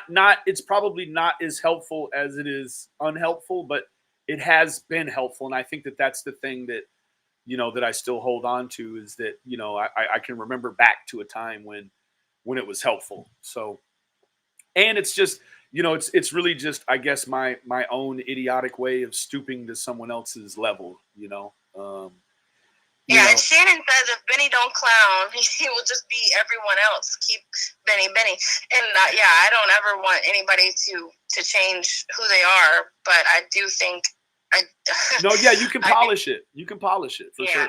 Yeah. That's it. Grace. That's it. Don is he's really got some people fucking with him right now. Anyway, so Miss Penny, I want to thank you so much for carrying my show for me. Oh boy. Oh man, I appreciate it because I won't be live later because now it's I burnt 45 up minutes. I gotta go pick up the kids, but yeah, it's fine. I'll go live tomorrow. It's no big deal at all. I mean, I think this was a productive conversation with lots of good feedback from the chat. So that was good.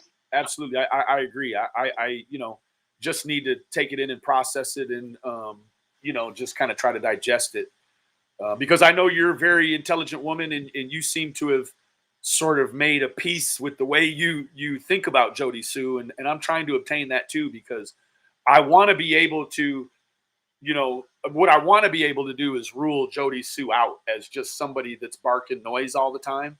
But it's like she barks enough contradiction that it's like I got to look at her again, and then it's and it starts up that perpetual motion. Yeah, you gotta just remember that it is what it is, and it ain't for me. So I don't know. Yeah, you're right. You're right. Well, I'll catch up to you, Miss Penny. You have a blessed day. Don't hurt nobody. Okay, you either. I'm not gonna hurt nobody. God bless you. All right, bye. All right. I don't know, guys. Penny's a smart gal. She's really a research giant and an investigative instrument. Like she's very precise.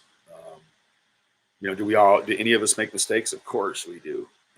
And Penny's had her fair share of mistakes as well. But overall, when you grade Penny's performance when it comes to the true crime aspect of what she does, she's solid. So I'm gonna go ahead and jump off of here because I never intended on holy shit, half a work day almost. Damn, you gotta be kidding me.